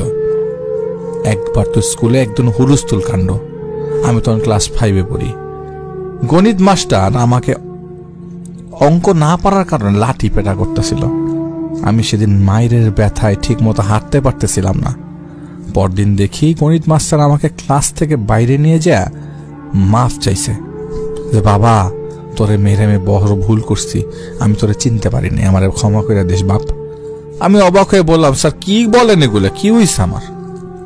স্যার বলল, রাতে দেখলাম কেউ আমাকে বলছে সামাদ্রে মায়েরা বিরাট একটা ভুল করছিস, এর শাস্তি তুই পাবি। এই বলে কেউ আমাকে স্বপ্নের মাঝে মারতে শুরু করে। ঘুম ভাঙার পর দেখি আমার সারা গায়ে মায়ের দাগ, পাঞ্জাবি উঁচিয়ে স্যার আমাকেও সেই দাগ দেখালো। আমি এসবের কিছুই বুঝলাম না। স্যারের এমন আকুতি মিনতি দেখে আমার বেশ খারাপ লাগছিল, কিন্তু তাকে বুঝাতে পারছিলাম না যে আমি এসবের কিছু জানি না। সেদিন বিকেলে স্যার আমার বাসায় এসে আমার বাবা মাকেও ব্যাপারটা বলে, তো তারা তেমন বিষয়টা পাত্তা দেয় না। এভাবেই কিছুদিন পর পর কোনো না কোনো কাণ্ড আমার সাথেই ঘটে চলেছে। আমি বড় হচ্ছি। যেদিন প্রথম আমি কানে তার আওয়াজ অনুভব করি তখন আমি ক্লাস 7-এ পড়ি। আমার স্কুল বাড়ি থেকে প্রায় 3 মাইল দূরে ছিল। একদিন স্কুল থেকে একা একা খালি পায়ে বাড়ি আসছিলাম। বিকেলবেলা মাঠের মাঝে রাস্তা, আমি একা একা হাঁটছি। হঠাৎ মনে হলো আমি হেঁটেই চলছি, কিন্তু আমার পায়ে মাটির স্পর্শ হয় না। মনে হচ্ছে আস্তে হাঁটলেও তো রাস্তা খুব দ্রুত ফুরিয়ে যাচ্ছে। বাড়ির কাছাকাছি আসার পর অনুভব করলাম আমার কানে কেউ ফিসফিস করছে আর বলছে, তোমার পাশের বাড়ির ছোট চাচার মেয়ে রুবিনা হারিয়ে গেছে, তুমি তাদের বাড়ি যেয়ে বলো যে সে খড়ের পালার আশেপাশে পড়ে আছে, একটু খুঁজলেই তাকে পাওয়া যাবে। আমি আশেপাশে তাকাই, দেখলাম কেউ নাই আমার পাশে। দিলাম একটা ভৌদর বাড়ির দিকে। গিয়ে দেখি আমার চাচার বাড়িতে অনেক লোকজন, দাদি চাচি সব বারান্দায় বসে কান্না করছে। জানতে পারলাম সত্যি সত্যি রুবিনাকে পাওয়া যাচ্ছে না। কয়েকজন মিলে পুকুরে ডুবে খুঁজছে, অনেকজন মিলে আশেপাশের পুরো এলাকা খুঁজছে। সেই সময় একটা কথা প্রচলিত ছিল যে বাচ্চাদের ছেলে ধরা উঠিয়ে নিয়ে যায়। কেউ কেউ বলতে লাগলো হয়তো কেউ ছেলে ধরা নিয়ে গেছে। চাচাকে সাহস করে বললাম, চাচা তুমি খড়ের পালার আশেপাশে ভালো করে দেখো তো, পেয়ে যাওয়া। সবাই বলে অনেকবার খুঁজছি, সে নাই সেখানে। আমি জোর দিয়ে বললাম, আরেকবার দেখো। এই বলে আমি সেদিকে হাঁটা ধরলাম। সাথে চাচাও আরো কয়েকজন এলো। গিয়ে দেখলাম খড়ের পালার পাশে একটু উঁচু হয়ে আছে। সেখান থেকে খড় সরাতেই দেখি রুবিনা অনেকটা অচেতন অবস্থায় পড়ে আছে। তাকে পেয়ে তার বাবা বুকে জড়িয়ে বাড়িতে নিয়ে আসে। সবাই রুবিনাকে ফিরে পাওয়ার আনন্দে আমার খোঁজ জানার ব্যাপারটা ভুলে যায়। সেই হইহুল্লোড়ে আমিও কানে কানে আওয়াজ পাওয়ার কথাটা ভুলে যাই। কিন্তু রাতে আমার মা আমাকে ধরে বসে যে আমি কিভাবে জানলাম রুবিনা কোথায়, আমি কি করে জানলাম। তো মাকে রাস্তায় আমার কানে আসার কথাটা বললাম।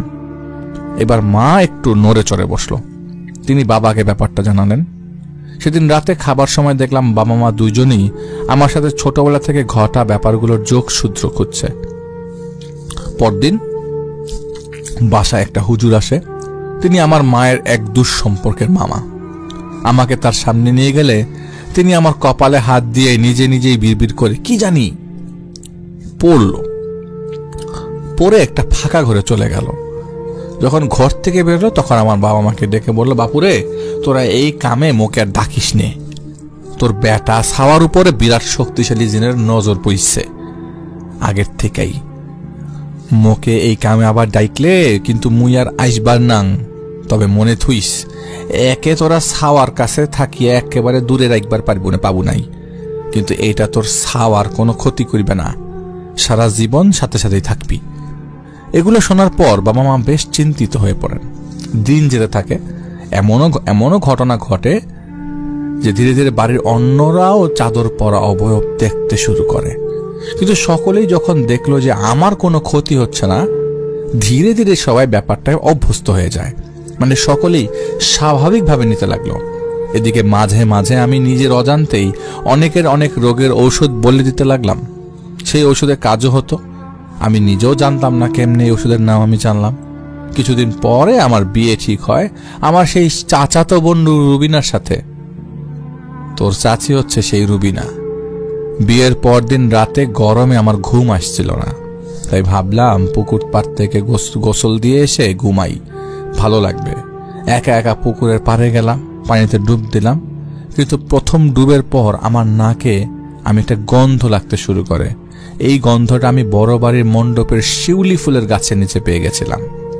দ্বিতীয় ডুব দিতেই দেখি ঘাট পারে সেই অবয়ব দাঁড়িয়ে আছে, কেমন জানি চাদরের মতো আলখেল্লা পরা একটা লোক। অন্ধকারে মুখই দেখা যাচ্ছে না, অনেক লম্বা। কেন জানি তাকে দেখে আমার ভয় করে নাই একটুও।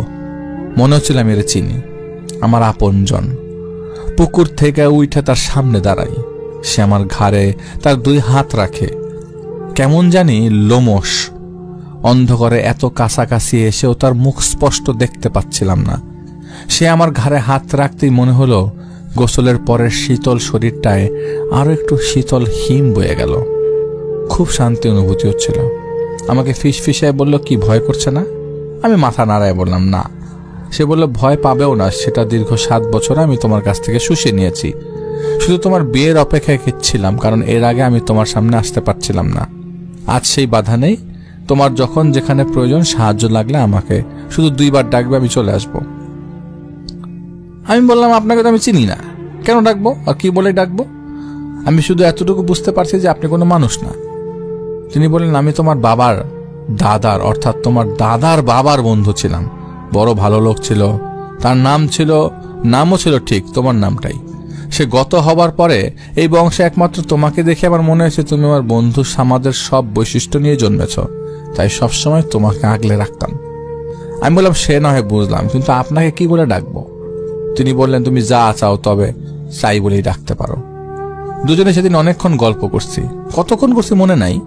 এক পর্যায়ে আমি তাকে বললাম, দেখেন বাবা যান, আমি চাই না আপনি আমার সাথে থাকেন বা আমার কাছে আসেন, কারণ ঘরে আমার নতুন বউ, সে অল্প বয়স্কা মেয়ে, ভয় পেতে পারে। তিনি বললেন, তুমি যেমনটা চাও তেমনটা হবে, তবে আমি এবার চলি, যাবার সময় হয়ে গেল। এই বলে তিনি পুকুর পাড়ের বাঁশ বাগানের দিকে যেতে যেতে অদৃশ্য হয়ে গেল। ঘরে আসতে আসতে দেখলাম দূর থেকে ফজরের আজান ভেসে আসছে। 2-1টা মসজিদে মাইক লাগানো ছিল, সব মসজিদে ছিল না, খালি গলায় আজান পড়তো। ঘরে এসে দেখি তোমার চাচি ঘুমিয়ে গেছে। আমার আওয়াজ পেয়ে উঠে বসলো, বললো, আপনি কই ছিলেন এতক্ষণ? সেই কখন বেরোয়েছেন, কোনো খোঁজ নাই আপনার? আমি ভয়ে অন্য কাউকে ডাকতেও তো পারি নাই। চুপ করে থাকতে থাকতে হঠাৎ আমার নাকে শিউলি ফুলের সুবাস লাগলো। আমি ঘুমায় গেলাম। এটা শুনে আমার বুঝতে বাকি রইল না আমার বাপ জানো ভয় পাচ্ছে দেখে ঘুমিয়ে গেছে ওকে। তো এইভাবেই দিন যাচ্ছিল। তিনি আর আমার সামনে আসছিলেন না। বছর খানেক পেরিয়ে গেল। রুবিনা ও সন্তান সম্ভব হলো। তখন গ্রামে আরেক বিপত্তি। পুরো গ্রাম ঘুম হারাম করে রেখেছিল। ঠান্ডু মিয়া নামে এক বৃদ্ধ লোক মারা যায় গ্রামের। তার মৃত্যুটা ছিল অস্বাভাবিক। গ্রামের পাশ দিয়ে বয়ে যাওয়া খালের পাশে গলা কাটা অবস্থায় তার ডেড বডি পাওয়া যায়। তারপর থানা পুলিশ জানাজানি, আরো কত কি কাণ্ড। থানা থেকে লাশের ময়না তদন্তের পর লাশ বাড়ি নিয়ে আসে এবং কোনো মতে দাফন কাজ শেষ হয়। তবে ময়না তদন্তের পর বলা হয়েছিল লাশের ভিতরে কলিজা ভ্যাপসা কিছুই ছিল না, অতি অস্বাভাবিক। কাটাছেঁড়া লাশ, তার উপরে আবার বিচ্ছিন্ন মাথা, কোনোভাবে সেলাই করে লাগানো দেহের সাথে। গোসল করানো লোকেরাও ভয়ে ভালো মতো গোসল করাইতে পারতেছিল না। নামে মাত্র গোসল দিয়ে কবরস্থ করা হয় লাশটা। এরপরে 2-1 রাতের পর থেকে গ্রামের কেউ না কেউ ঠান্ডু মিয়ারে দেখতে পাইত রাইতে বিরাইতে, সেটাও আবার কাফনের কাপড় পরা অবস্থায়। যেদিন যে বা যারা তাকে দেখত তারা কোনো না কোনো বিপদের পরের দিন পড়ত। হয় তারা অসুস্থ হয়ে যেত, নইলে পরিবারে কোনো সমস্যা হইত। তো যখন একের পর এক ঘটনা ঘটতে শুরু হইল, গ্রামের সকলেই একজোট হইল এই ব্যাপারে কিছু একটা করার। সকলে মিলে গ্রামে হুজুর না পুরো গ্রাম বন্ধ করে দিল। তারপর থেকে বেশ কিছুদিন ঠান্ডু মিয়ার লাশ আর কেউ দেখে নাই, আর দেখছে বইলেও কেউ শোনে নাই। তারপর হঠাৎ একদিন পূর্ণিমার রাইতে কয়েকজন আসছিল পাশের গ্রাম থেকে যাত্রাপালা দেখতে। তো রাত তখন বেশ গভীর, এরা দেখা আসতেছিল। তারা গ্রামে ঢোকার সময় কবরস্থানের পাশের রাস্তা দিয়ে আসতেছিল। কবরস্থানের কাছাকাছি আসতেই তাদের সবারই চোখ পড়ে ঠান্ডু মিয়ার কবরের দিকে। রাস্তার পাশেই ছিল কবর। তারা দেখা কবরের পাশে কেউ একজন কাফনে জড়িয়ে দাঁড়ায় আছে, আর পূর্ণিমার আলোতে আরো স্পষ্ট এটা ঠান্ডু মিয়া। তারা দৃশ্য দেখা প্রাণপণে খালি দৌড় দিতে থাকলো বাড়ির দিকে। পরদিনে সবাই অসুস্থ, 3-4 দিন পর একে একে সবাই মরে গেল। এরপর থেকে গ্রামে আবারও সারা পড়লো ঠান্ডু মিয়ার ভূতের ভয়। সবাই ঠান্ডু মিয়ার ভূতের ভয়ে পরিবারের উপরে, ওই ঠান্ডু মিয়ার পরিবারের উপর অত্যাচার করা শুরু করে, যেন তারা এই ঘটনার জন্য দায়ী। এই ঘটনার দিন 2-1 পর এক রাত থেকে শুরু হয় আর এক মহামরণ যজ্ঞ। প্রতি রাতে কেউ না কেউ ঠান্ডু মিয়ার লাশ দেখতে পাইতো, আর যে বাড়ির সামনে তারা দেখতো সেই বাড়ির কেউ না কেউ সেই রাইতেই মারা যাইত। এভাবে টানা 7 দিন গ্রামের 6 ব্যক্তি সহ আমার মাইজ্জা চাচা মারা গেল। তারা সবাই মারা গেছে রাতের বেলা, আর সেই রাইতে কেউ না কেউ তাদের বাড়ির সামনে ঠান্ডু মিয়ার লাশ দেখছে। আর প্রতিটা মৃত ব্যক্তির গলার এক পাশে একটা ক্ষত দেখা গেছে, দেখা মনে হতো দাঁত দিয়ে কেউ কাইটা ফেলাইছে। গ্রামের মানুষ মৃত্যু ভয়ে আতঙ্কে দিশেহারা। হঠাৎ একজন খোঁজ নিয়ে আইল 2-3 পরের গ্রামে নাকি হিলি বর্ডারের ওই পারে, অর্থাৎ ভারতের বালুরঘাট থেকে এক তান্ত্রিক আসছে। সে নাকি খুবই পারদর্শী এসব ব্যাপারের সমাধান দিতে। আমার মেজো চাচাকে কবরস্থ করেই কয়েকজন রওনা দিল সেই তান্ত্রিকের খোঁজে। গ্রামের বাকি লোকেরা মনে মনে প্রস্তুতি নিচ্ছে যে আজকে রাতে কেউ না কেউ মারা পড়ব। একদল লোক প্রাণ ভয়ে গ্রাম থেকে ইতোমধ্যে পালাইছে। যারা তান্ত্রিকের খোঁজে গেছিল তারা তান্ত্রিককে সবকিছু বলল, একেবারে তাকে সাথে করে এই গ্রামে নিয়ে আসলো।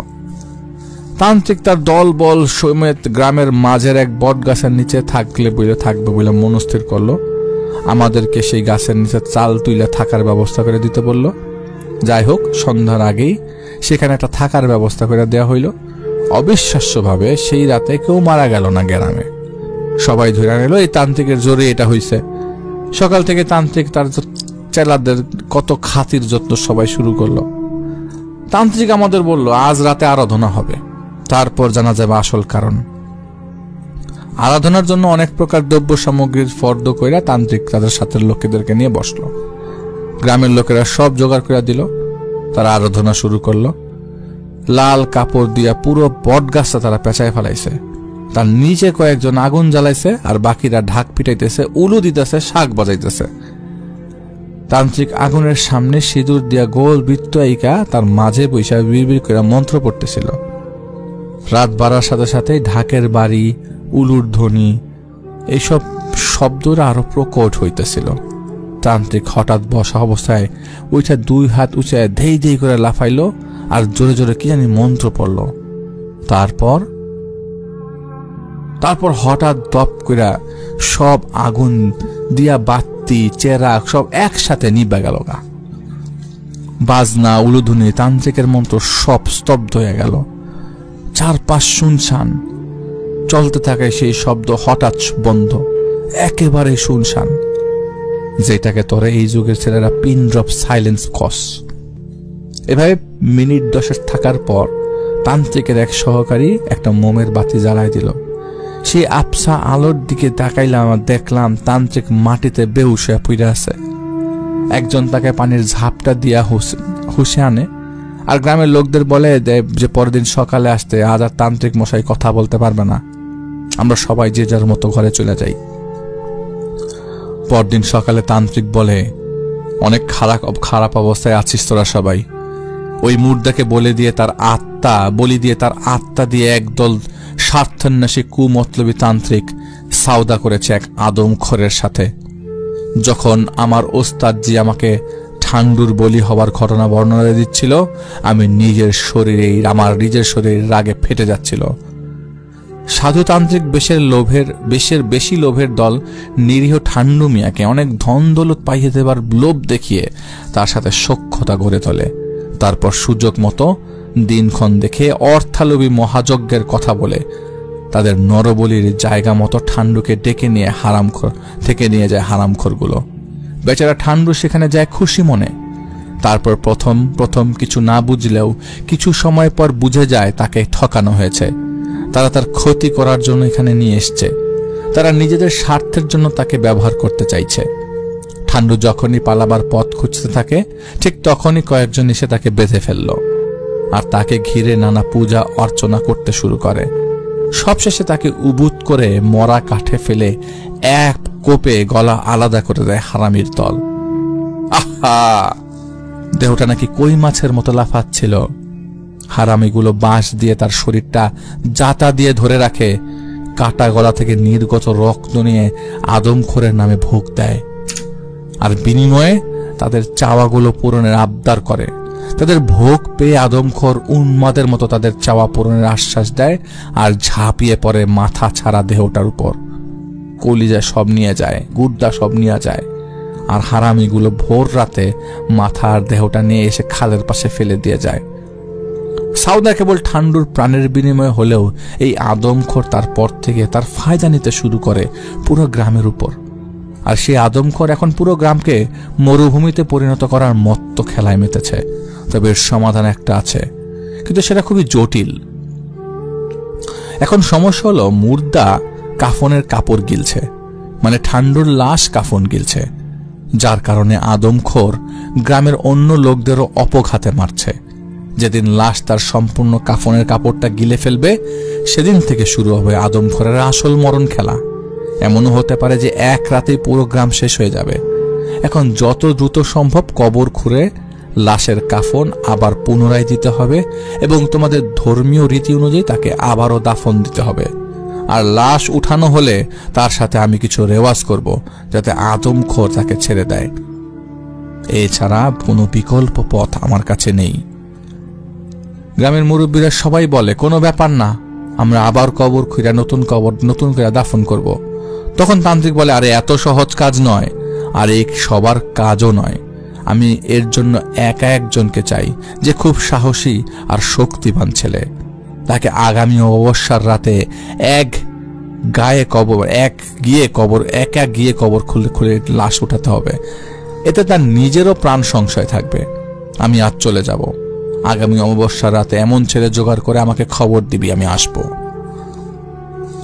গ্রামের সবার কপালে এবার চিন্তার ভাঁজ পড়ে গেছে। এমন ছেলে কোথায় পাবে? কে দেবে তার ছেলেকে এমন বিপদের দিকে ঠেলে? এভাবেই 2 দিন কেটে গেল। 3য় দিন রাতে আমি রুবিনাকে তার বাবার বাড়িতে রেখে এসে একাই ঘুমাচ্ছিলাম। ঘুমের মধ্যে স্বপ্নে দেখি আমার খালের পাশে কাদার উপর দাঁড়ায় আছি। খালের উপরে আমার দিকে উল্টা কইরা একজন ঘুইরা দাঁড়ায় আছে।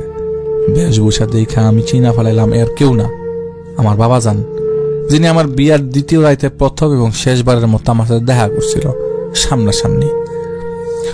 তিনি মুখ উল্টা ফিরাই বলছে, সামাদ বেটা দেখো, গ্রামের এই বিপদের সময় নিজেকে কাজে লাগাও, এই অনেক পুণ্যের কাজ বাবা, মনে রাখো। গরু না বয় হাল, তাহার দুঃখ চিরকাল। তখনই আমার ঘুম ভেঙে যায়। ঘুম থেকে উঠে অবাক হই দুটো ব্যাপার খেয়াল করে। সেগুলো হলো আমার ঘর ভর্তি শিউলি ফুলের ঘ্রাণ আর আমার পা ভর্তি সদ্য লাগা খালের কাদা। আমি বেশ অবাক হইল, বুঝে গেলাম এটা বাবাজানের কাজ। অবাক করার ব্যাপার হইল, এবার আমি ভয় পাই নাই। স্বপ্নের ব্যাপারে 7-5 না ভাইবা পা ধুয়ে এসে আমি আবারও ঘুম দেই। সকালে আমার রাতের স্বপ্নের কথা মনে হইল।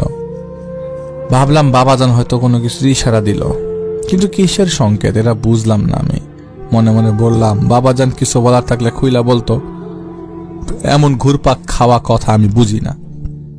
সেদিন রাতে বাজার থেকে একা একা বাড়ি ফিরতেছিলাম। গ্রামে ঢুকার সময় একটা 3 রাস্তার মোড় আছে। একটা রাস্তা গেছে কবরস্থানের দিকে, একটা গ্রামে আর একটা বাজারে। আমি 3 রাস্তার মোড়ের কাছাকাছি এসে খেয়াল করলাম বাবা দাঁড়ায় আছে। আমি যতই আগাইতেছি আমি ততই দূরে যাইতেছিলাম। তিনি যতই দূরে যাইতেছিল মনে হইতেছে তিনি আমার থেকে নির্দিষ্ট একটা দূরত্ব রাখছে আর কি। আমি 3 রাস্তার মোড়ে মাঝামাঝি আসলে তিনি কবরস্থানের রাস্তায় দাঁড়াইছিল।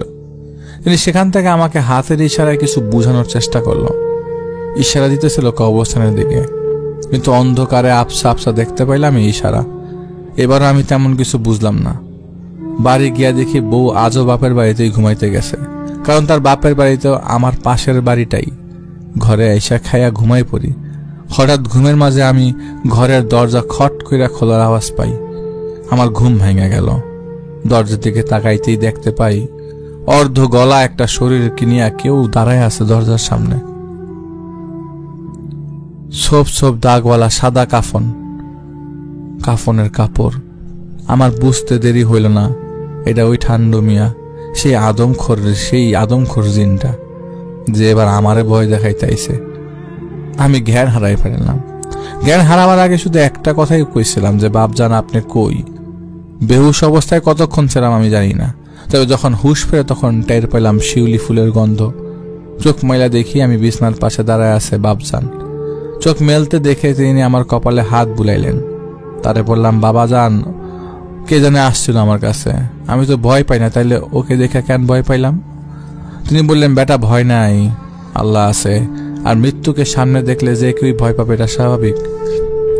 আমি বললাম, 2 দিন যাবত আমার কিসের ইশারা দিতেছেন আপনি? আমি তো বুঝলাম না কিছু। পরিষ্কার হয়ে বললেই তো পারেন। তিনি উত্তরে বললেন, বেটা তুমি তো তোমার সামনে আসতে নিষেধ করেছিলে, তবুও আসার চেষ্টা করেছিলাম, কিন্তু পারিনি, কারণ তুমি নিজে থেকে আমাকে একেবারে ডাকোনি। এই যে আজ নিজে মুখে ডেকেছো, দেখো আমি এসে গেছি। আমি বললাম, তাহলে এবার বলেন তো কি বলতে চাইতেছিলেন? তিনি বললেন, বেটা তোমার গ্রাম আদমখোরের কবজায়। ঠান্ডুর কবর খুঁড়ে গিলতে থাকা কাফন বের করে নতুন ভাবে কবর দেয়া না হইলে গ্রাম সত্যি সত্যি মরুভূমি হয়ে যাবো গা। ওই আদমখোর মরুভূমি করে ফেলাইব। ভয়ে কেউ এই কাজ করতে আসবে না গ্রামের, এটা আমার বোঝা হয়ে গেছে। এখন তুমি যদি চেষ্টা করে দেখো তাহলে আমার বিশ্বাস তুমি সফল হবা।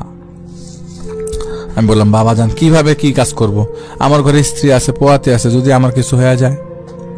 তিনি বলে, আরে বেটা সাহস আর ভরসা রাখো, আমি তো আছি, কিছুই হবে না, একটু তো ঝুঁকি আছেই, তবে সব আমি তোমার শিখাই দিব।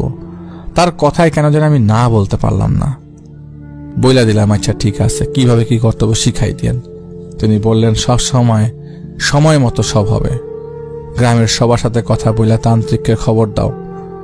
আমি ঠিক আছে সূচক মাথা নাড়ায় তারে বিদায় দিই। পরদিন বাড়ির লোকেরা অনিচ্ছা সত্ত্বেও আমার গ্রামের মুরব্বীদের ডাইকে আমার ইচ্ছার কথা বলি, তান্ত্রিকরে খবর দিতে বলি। গ্রামের সবাই টেনশন মুক্ত হয়ে গেল। তারপর থেকে খাতির যত্ন করতে লাগলো আমার। বিকেলে তান্ত্রিক আসলো গ্রামে, সব শুনে সন্ধ্যায় আমাকে নিয়ে বসলো। তিনি আমার 2টা মন্ত্র শিখাইলো আর বলল, প্রথমটা কাজে রওনা হবার আগে 21 বার পরে নিজের শরীরে ফু দিবা, আর দ্বিতীয়টা কাজ শুরু করার সময় মানে যখন মনে মনে জয়পা ডানে বায়ে ফু দিতে বলল। তিনি বলেন, এই মন্ত্র পরে লাশের গাতে আলতো আঘাত করলে কষ্ট পাবে সে আদমখোর গায়ের মধ্যে, শরীরে। আরো নানা কথা বলে সাহস জোগাচ্ছিল আমার। একটু পরে তিনি সাদা চকের গুঁড়ার মধ্যে কিছু একটা হাতে নিয়ে আমার কপালে দিয়া দিল, আর সেই হাত কপালে রেখেই চোখ বন্ধ করে বিড়বিড় করে কি যেন কইতে লাগলো। হঠাৎ একটু পর দেখলাম চোখ খুইলা আমার দিকে অবাক দৃষ্টিতে কেউ তাকাইয়া বললেন, কি রে বেটা, তুই তো নিজেই সমস্যার সমাধান করতে পারতি, খামখা আমারে রাখতেছস কে? আমি অবাক হয়ে বললাম, তান্ত্রিক মশাই কি বলেন এগুলো আপনি? তিনি বললেন, বাপুরে, কার সাথে কথা বলিস তুই? কার সাথে দেখা হয় তোর? তার ক্ষমতা সম্পর্কে তোর বিন্দু মাত্র ধারণা নাই। তিনি অনেক ক্ষমতাবান জিন। আমি বুঝলাম তিনি বাবাজানের কথাই কইতেছে। তিনি বলেন, বাপু, আমার আর তোকে কিছু শেখাতে হবে না, যা শেখার তিনিই তোকে শেখাবে। আজ রাতে তিনি যদি তোর সাথে দেখা করতে আসে, তাকে আমার প্রণাম দিবি। আমি তান্ত্রিককে বললাম, সব ঠিক আছে, কিন্তু বাবাজানের খোঁজ আপনি কেমনে পাইলেন? তিনি উত্তর দিলেন, সাধনা বেটা, সাধনা। সাধনা কর, তুই অনেক কিছু বুঝবি, পাবি। এই বলে তিনি আমার বাড়ি যেতে বলে। রাতে বাড়ি ফিরে দেখি রুবিনা ঘরে এসছে। দুজনে খেয়ে ঘুমাতে গেলাম।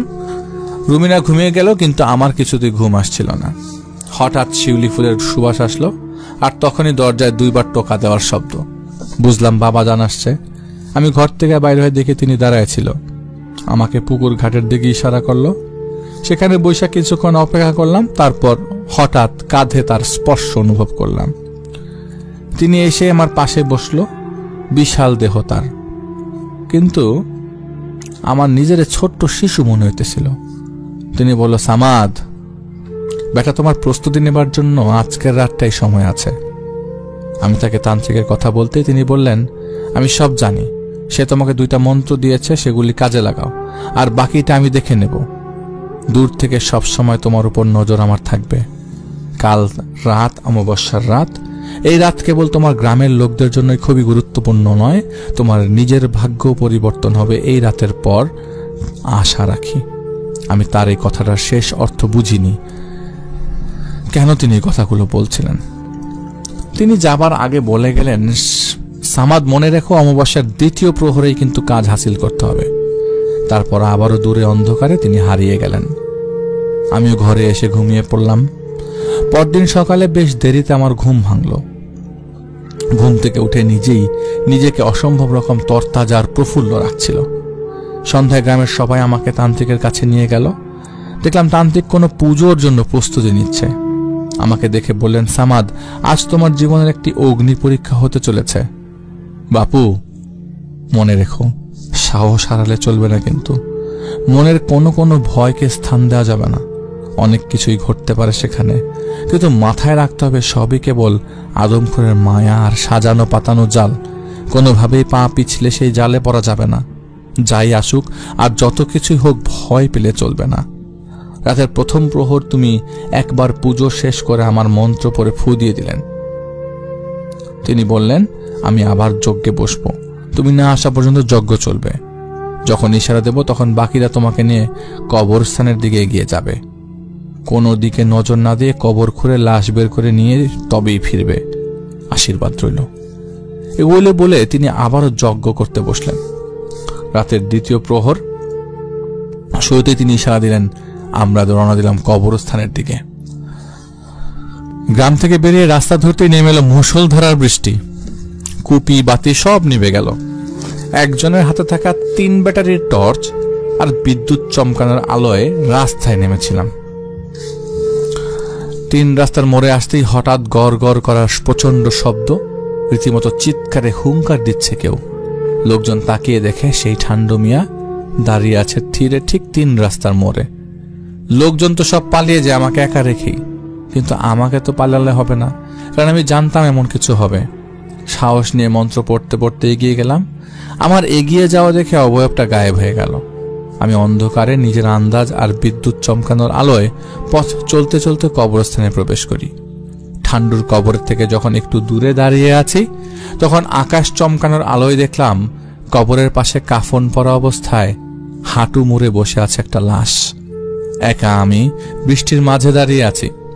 এই দৃশ্য দেখে আমার পিলে চমকে ওঠে। তবুও সাহস জুগিয়ে কবরের দিকে এগিয়ে গেলাম মন্ত্র পড়তে পড়তে। কাছে গিয়ে দেখলাম সেখানে আর কেউ নাই। এখন গত রাতে বাপজান আমারে শিখাইছিল যে খারাপ শয়তান লাশ নিজের কবজায় রাখলে সেই লাশ কিন্তু খারাপ হয় না। তাই মন্ত্র পড়তে পড়তে কবরের মাটি সরানো শুরু করলাম। তখন খেয়াল করলাম পাশের কবরের ভেতরে কুপিয়ে কুপিয়ে মাটি খোঁড়ার শব্দ হচ্ছে।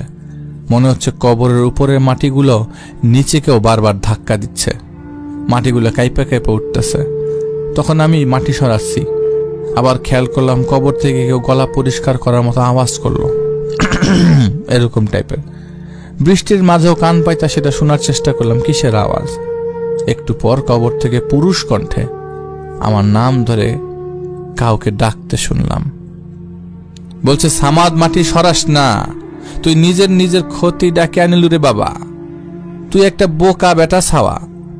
আমার মনের কিঞ্চিত ভয়টা কেমন যেন বিগড়ে উঠল, বুকের হালকা কাঁপুনি নিজেই টের পাচ্ছিলাম। কিন্তু সেই সময় মনে পড়ল তান্ত্রিকের কথা। তিনি বলছিলেন অনেক কিছুই ঘটবে, অনেকেই ডাকবে, কান দিবার পারবা না বাপু। আর কথার জবাব তো দূরের কথা, ভুলেও ঘাড় ঘুরাইয়া তাকাইবা না। সেগুলা পাত্তা না দিয়ে আমি মাটি সরাই চলতেছি। কয়েক সেকেন্ড পর কণ্ঠটা আবার বলল, এবার করুণ সুরে, সামাদ, ও সামাদ, এমন করিস না সামাদ, তুই মোর কথা শোন, অনেক ধনী করিয়া দেম তোকে, মেলা লাভ হইব তোর। একবার শোন না কেন বাপ, এই কামটা করিস নে বাপ, ওই তুই মোর মতো কথা চালিয়ে দেখে তোর অনেক লাভ হইবে। আমি মন্ত্র পড়তে পড়তে সেদিকে একবার ফু দিতেই কণ্ঠটা চুপ হইয়া গেল। মাটি সরানো শেষ হইল। কবরের পায়ের দিকে কয়েকটা বাঁশের চলি সরিয়ে আকাশ চমকাবার আলো দেখলাম, লাশের পা দেখা যাচ্ছে না। মনে হলো জায়গাটা খালি। ধুক করে উঠল আমার বুক। আর তখনই শুনতে পাচ্ছিলাম আমার স্ত্রীর কণ্ঠ। সে আমার ডাকতেছে আর বলতেছে, এগুলো বাদ দিয়া তাড়াতাড়ি আইসো মোর কাছে, মোর বাচ্চা হইবার বেদনা উঠছে, মুই আর বাঁচিম না, মোর ছাওটাকে দেখে রাখো। তখন বুকটা ফেটে যাচ্ছিল, মনটা চাইলো পেছনে ফিরে তাকাই, কিন্তু তবুও ভেতরে সাহস আর শক্তি জোগাই। বিচলিত না হইয়া মন্ত্র পড়তে পড়তে নিজের কাজ করতে থাকি। সবগুলো চালিয়া অথবা চাটাই সরাইয়া দেখতে পাই ঠান্ডুর লাশ আধ বসা অবস্থায় হেলান দিয়ে আছে। আমি কবরে নামি, দেখলাম তার মুখে কাফনের কাপড় অনেকটা ঢুকে গেছে, অনেকটা বলতে বেশিরভাগটাই। আর গলায় যে সুতা দিয়ে সেলাই করা ছিল তা প্রায় খুলে গেছে। দেখলাম গলা দিয়া সাদা কাপড় পেটের দিকে চলে গেছে। প্রচন্ড ভয় পাইতেছিলাম, কিন্তু মন্ত্র পড়া চালাই যাচ্ছি, মন্ত্র পড়তেছি কন্টিনিউয়াস। যাই করছি, যাই দেখছি, একমাত্র ভরসা আকাশ চমকাবার আলো। আমি একটা হ্যাঁচকা টান দিই কাফনের কাপড়টা, মুখ থেকে সেটা বের হয়ে আসে।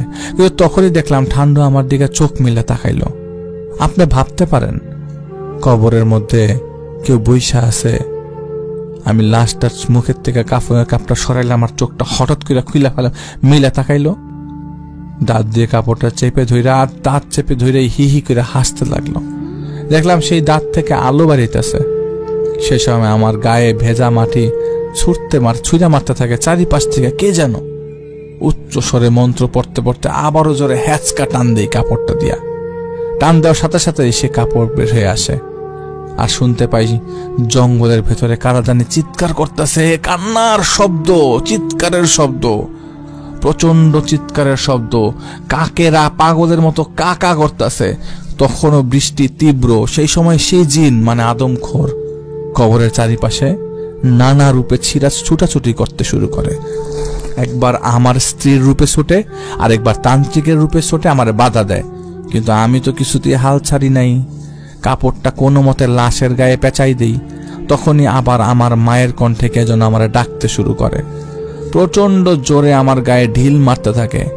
ব্যথায় আমার প্রচন্ড রাগ উঠা যায় শরীরে।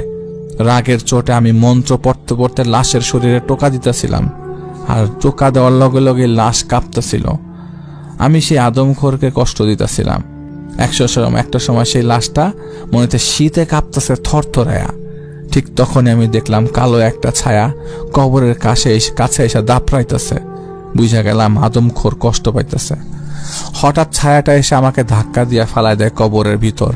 আমি লাশের উপর পইরা যাই। তৎক্ষণাৎ লাশটা ঘুইরা আমাকে চাইপা ধরে।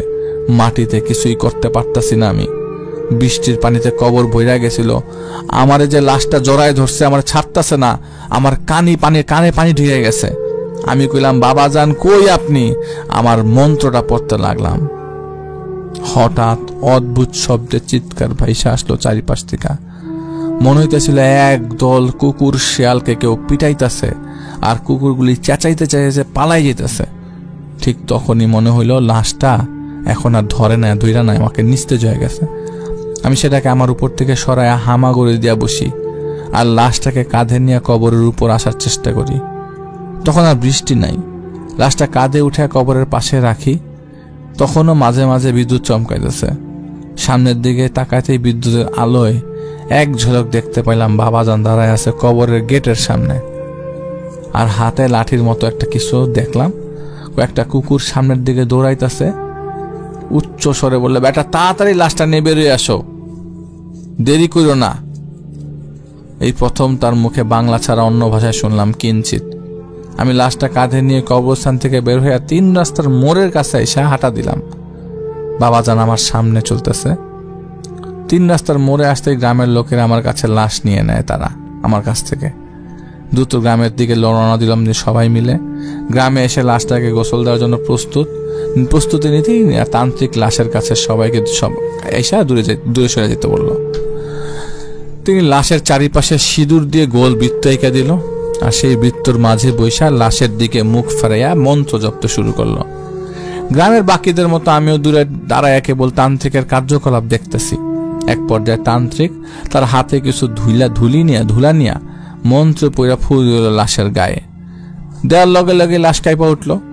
হেজাক লাইট তখনকার আমলের মশাল জ্বালানো ছিল।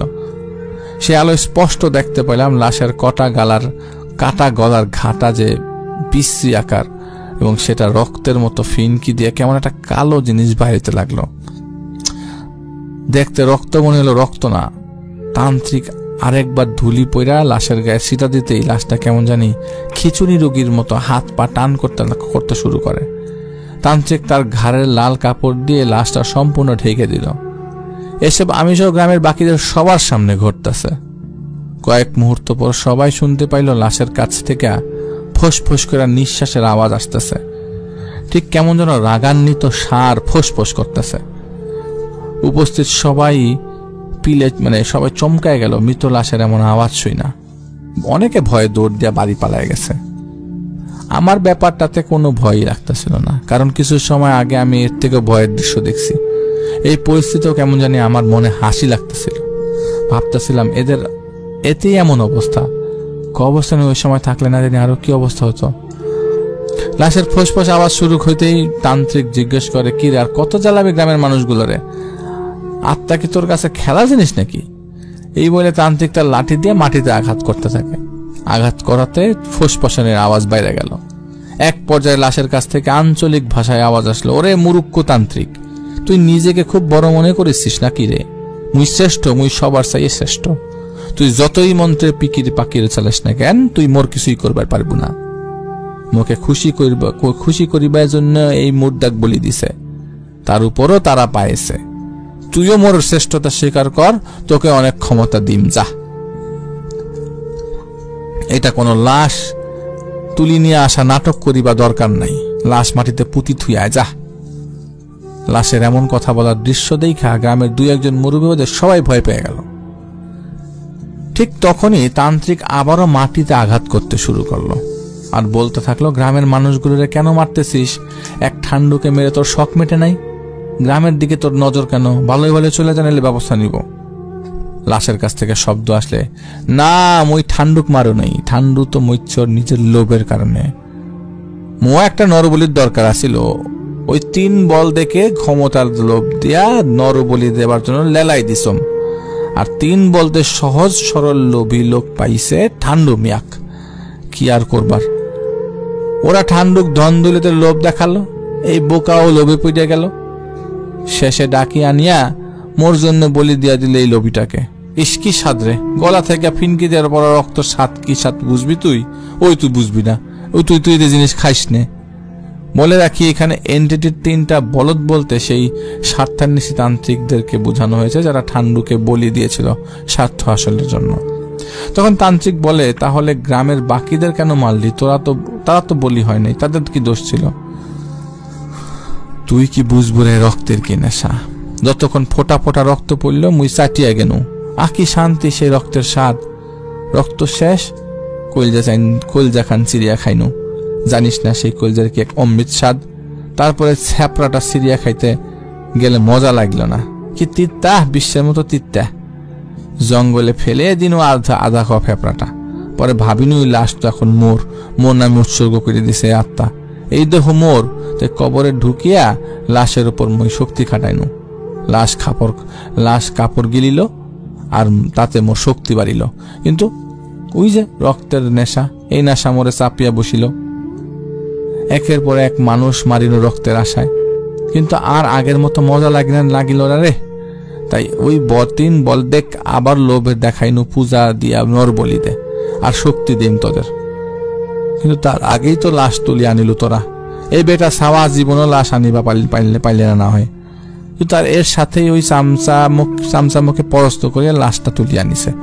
কিন্তু মুই কাউকেই সারিবার নাও, তুই মোর কথা না শুনলে তোকেও সারিম না। এই কথা শুনে তান্ত্রিক রাগে বলতে থাকে, আমাকে মারবি? একবার দেখ কাকে না কাকে ছাড়ে, নিজে আগে আমার হাত থেকে বেঁচে দেখা। এই বলে আবার ধুলা পড়া লাশের কাছে ছিটাতে থাকে, লাশের গায়ের মধ্যে। আর লাশ কেমন মুচড়ামুচড়ি করে। এক পর্যায়ে লাশের মাঝে এন্ট্রি বলে যে, ওরে সারিয়া দে রে, মুই আর পারিবাম না রে, সারিয়া দে, মুই চালিয়া যা মাথা আসিম না, মোকে সারিয়া দে। এক পর্যায়ে সব শুনশান হয়ে গেল, বুঝা গেল যে সেইখানে নাই, সব শান্ত হয়ে গেছে। তান্ত্রিক মুরব্বীদের বলল যে দ্রুত নতুন কাফন পরানো গোসল সেরে, আর আমার দিকে তাকিয়ে বলল, বাপুরে প্রস্তুত হ, আবার তোমার কাজ শুরু। আর একটু সহ্য করো, লাশ নিয়ে শেষ রাতেই কবরস্থ করে আসো। তোমার একাই যেতে হবে, মনে রেখো এবারও কিন্তু কিছুর সামনা করতে হতে পারে, বিচলিত হওয়া যাবে না। কিছুতেই মনোযোগ হটিয়ে সেদিকে খেয়াল নেওয়া যাবে না। কাজটা সফলভাবে করো, দেখবে জীবনে অনেক অজানা হিসাবের উত্তর পেয়ে যাবে। লাশের নতুন কাফন শেষে আমি লাশ কাঁধে নিয়ে একাই রওনা দিলাম। মনে হচ্ছে পুরো 3-4 জন লোককে আমি একাই কাজে চাপিয়ে হাঁটছি। অনেক ভারী লাগছে লাশটা। একা একা হেঁটে চলেছি আর নানা প্রশ্ন জাগছে মনে, যে কিভাবে আমি এই কাজ করলাম। সবাই এত ভয় পেল, আমি কেন তেমন ভয় পাচ্ছি না? এমন শয়তানের সাথে কি করে আমি একা পেরে উঠলাম? কিভাবে এত কম সময়ের মাঝে কবরের মাটিটা খুঁড়ে ফেললাম? এ তো খালি হাতের কাজ না। এই কাজটা কেবল আমার হাতেই কেন হচ্ছে? গ্রামে তো আরো লোক ছিল। আমি আব্দুস সামাদ তো সাধারণ একটা মানুষ। কেন আমি এই কাজ একা করতে পারছি? কেন এই লাশ এত ভারী লাগছে? প্রশ্ন খালি মাথায় ঘুরপাক খাচ্ছিল। এসব ভাবতে ভাবতে কবরস্থানে চলে আসি। এতক্ষণ কিভাবে রাস্তা চলে এলাম বুঝলামই না। এখন আমার লাশ কবরে রাখার পালা। লাশ কবরে রেখে আবার বাঁশের চালিয়াগুলো আমি একে একে সাজাতে লাগলাম।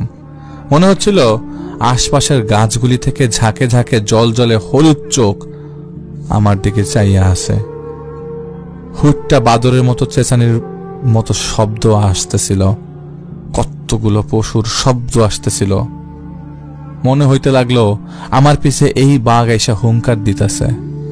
আবার শুনতে পাইলাম কবরস্থানের বাইরে শুয়োরেরা মারামারি করতেছে। শুকর কি কি চি চি শব্দ আসতেছে। আশপাশে ঝড়ে বাতাস গায়ে না লাগলেও মনে হইতেছিল শো শো বাতাসের শব্দ পরিষ্কার আমার কানের মধ্যে আসতেছে। গাছপালা ভাঙা যেতেছে মটমট কইরা। আমি বুঝছিলাম সবই ছলনা। চালিয়াগুলো বিছিয়া মাটি দিতে লাগলাম। শেষ মোট মাটিটা কবরের উপর দিয়া উঠা দাঁড়াইতে আমার মনে হইল দুনিয়াটা কেমন জানি নিস্তব্ধ আর শান্ত হয়ে গেছে। আমার শরীরের মাথা থেকে পায়ের পর্যন্ত শীতল একটা বাতাস বয়ে গেল। মনে হইতে লাগলো শীতল শিহরণ আমার শক্তিরে একেবারে নিংড়া বাইর করে দিতেছে।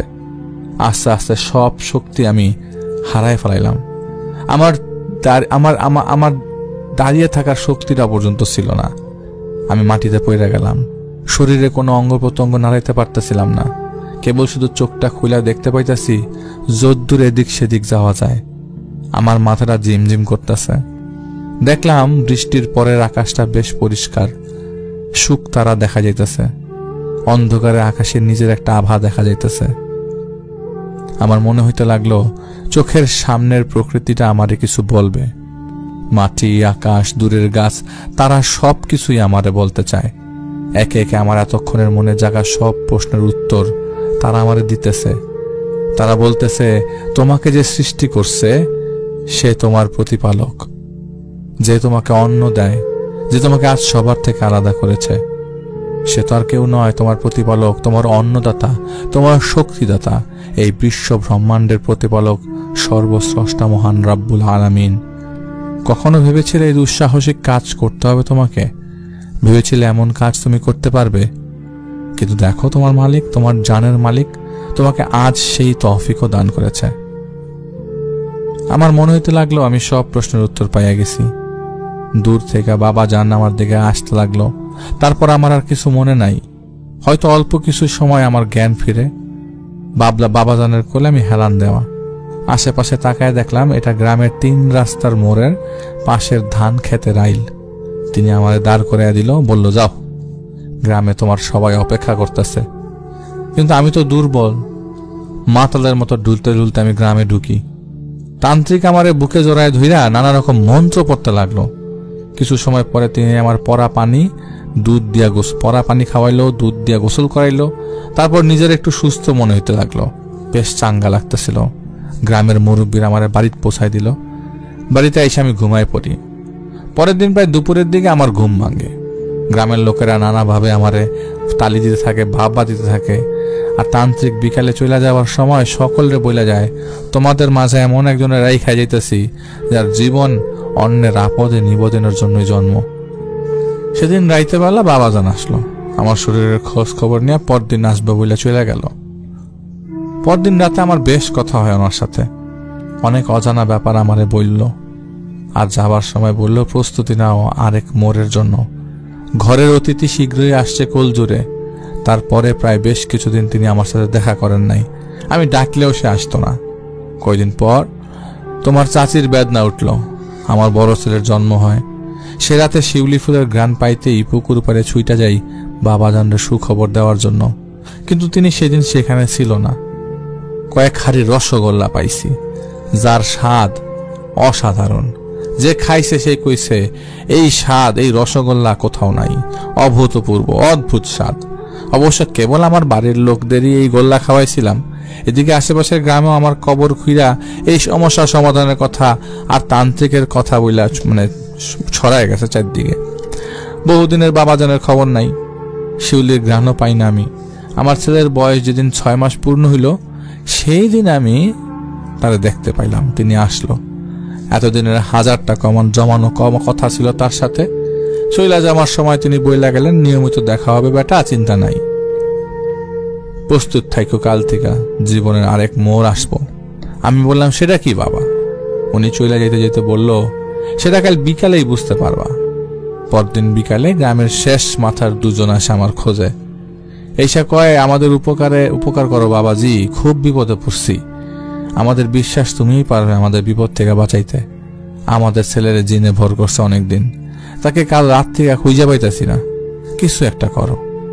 আমার কেন যেন মনে হলো এই ছেলে তো তাদের গোয়াল ঘরের চালে শুয়ে আছে। আমি তাই কয়ে দিলাম। তারা ছুঁইটা গিয়া দেখলো ঠিকই তাদের ছেলে অচেতন অবস্থায় পইরা আছে। তারা ছেলেকে নামিয়ে জ্ঞান ফিরে এসে আমার কাছে আইনা বলল, দেখো বাবা, পারো যদি ঝামেলাটা দূর করে দাও। আমি সকালে জানাবো বইলা বিদায় করে দিলাম। আর রাতে বাবা জানকে বলি সব। তিনি আমাকে কয়েকটা তদবির শিখাই দিল, বলে ওটা কাজে লাগাও, সব ঠিক হয়ে যাব। পরদিন সেই তদবির কইরা তাদের সাবধান থাকতে বইলা দিই। প্রায় মাস খানেক পর তারা আমার কাছে এসে কয় যে তাদের ছেলের আর কোনো সমস্যা নাই, পুরোপুরি সুস্থ। সাথে সাথে কয় নাই, সময় লাগায় বলছে। তারা আমার জন্য উপহার স্বরূপ কিছু সবজি আর মোরগ আনছে। আমিও তাদের সম্মান রক্ষার্থে সেগুলো রাইখা দিছিলাম। তারপরে এই খবর চারদিক ছড়ায় গেল। দিনে দিনে আমার কাছে সমস্যা নিয়ে আসার লোকের সংখ্যাও বাড়তে লাগলো। বাবা জানের দেখানো পথে অনেক উপকার হইতে লাগলো। তিনি আগেই বলছে, সামার দিনে দিনে লোকের সংখ্যা কিন্তু বাড়বো, কিন্তু সবাই যে উপকার পাইব তা কিন্তু না। কারো কাজ হইব, কারো কাজ হইব না। যাদের কাজ হইতেছিল তারা খুশি, প্রশংসা পাইলে চারিপাশে ছড়াই দেয়। যাদের কাজ হয় নাই তারা কইতো ভণ্ড, নানা কথা কইতো। কারণ এই কাজগুলো কিন্তু কঠিন কাজ। বছর 4 পরে বাবা জান আমাকে নানা রকমের ভেষজ চিকিৎসাও শিখাইল, যদিও সেসব ভেষজের বেশিরভাগই এখন আর পাওয়া যায় না। এক পর্যায়ে লোকজন সমস্যা সমাধানের জন্য আমার হাদিয়া দিতে শুরু করলো। আর আস্তে আস্তে এই হাদিয়া আমার জীবিকার জিনভূত সম্পর্কের কাজ আমার পেশা হয়ে গেল গা। ইচ্ছা করে এই বাবাজানের শেখানো চিকিৎসাগুলি মানুষের সেবায় লাগাইতে শুরু করলাম। আর এসব করতে করতে কবে যে আমার নাম আব্দুল সামাদ খন্দকার থেকে সামাদ কবিরাজ হয়ে গেল টেরই পাইলাম না। এখন হয়তো আমার আসল নাম কইলে হাতে গোনা 2-4 জন বাদে কেউই চিনব না। অসম্ভব সুন্দর ঘটনা পরাণ ভাই, আপনার কালেক্টেড ঘটনা অসাধারণ। আমার কাছে খুবই ভালো লাগছে সামাদ কবিরাজের ঘটনা, এবং এই ধরনের কবিরাজও আছে তা আমি জানতাম, কিন্তু আমাদের এখানে ফ্ল্যাট আপ হয় নাই, এখন হলো আলহামদুলিল্লাহ। আমি চাই যে আপনি যদি কন্ট্যাক্ট করেন সামাদ কবিরাজের সাথে এবং তার কাছ থেকে আরো কিছু ঘটনা কালেক্ট করতে পারেন, তাহলে আমি আশা করছি আমাদের লিসনাররা খুব খুশি হবে, কারণ ওনার এই কবর রিলেটেড ঘটনা কিন্তু আমার মন ছুঁয়ে গেছে, খুবই সুন্দর ঘটনা। আমরা আর সময় নষ্ট না করি, কি বলেন, আমরা চলে যাব আমাদের পরবর্তী ঘটনায়। যারা আমাদের সাথে এতক্ষণ পর্যন্ত সব মনোযোগ সহকারে শুনেছেন আমাদের ঘটনাগুলো, আমাদের সাথে থাকুন শেষ পর্যন্ত। চলে যাচ্ছে আমাদের পরবর্তী ঘটনায়। যাওয়ার আগে বলতে চাই, এখনো যদি সাবস্ক্রাইব না করে থাকেন করে ফেলুন, সাথে সাথে আমাদেরকে কমেন্টের মাধ্যমে জানান কেমন লাগলো এই ঘটনাটি। চলে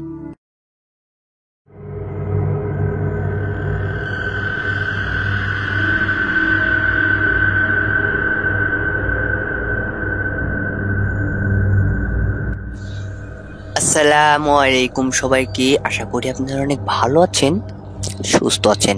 আপনাদের সামনে সেই আমাদের আগের দিনের যমরাজ বাড়ির 7 নাম্বার পর্ব, 7 নাম্বার পর্বটি নিয়ে চলে আসলাম। বেশি কথা বাড়াবো না, আমরা অতি তাড়াতাড়ি মূল ঘটনায় চলে যাব। তখন তারা ওই রুমটার মধ্যে নিচে আসার পরে ওই রুমটার মধ্যে একটা ছায়া দেখা যায়, মানে ওই নূপুরের বাজনা আবারও শুরু হয়। এরপরে তারা তখন ওই নূপুরের বাজনা শুনে আর ওই ছায়াটা দেখে সেই বুড়া আঙ্কেলটা মানে কাকুটা বাসা থেকে, তার ঘর থেকে সেই দূরবীনটা তার দেওয়া হয়েছিল অনেক আগেই, সেই রাজার আমলের দূরবীনটা, সে বলে যে আমি দূরবীনটা নিয়ে আসছি, তোমরা এখানেই দাঁড়াও। তখন বলে, তো আপনার এত আগেকার দূরবীন আছে? তখন বলে, হ্যাঁ, আমি যত্ন করে রেখে দিয়েছিলাম ঘরের মধ্যে। তখন বলে, আচ্ছা তাহলে আনেন, আমরা এখানেই দাঁড়াইছি, এখানে আপনার জন্য আমরা ওয়েট করছি। তখন সে 2 মিনিটের মধ্যে দূরবীনটা নিয়ে আবার চলে আসে। তখন সে 2 মিনিটের মধ্যে তার বাসা থেকে দূরবীনটা নিয়ে আসে। আর ওই দূরবীনটা আনার পরে সে আগে ওই দূরবীনটা সেই ছায়াটার উপরে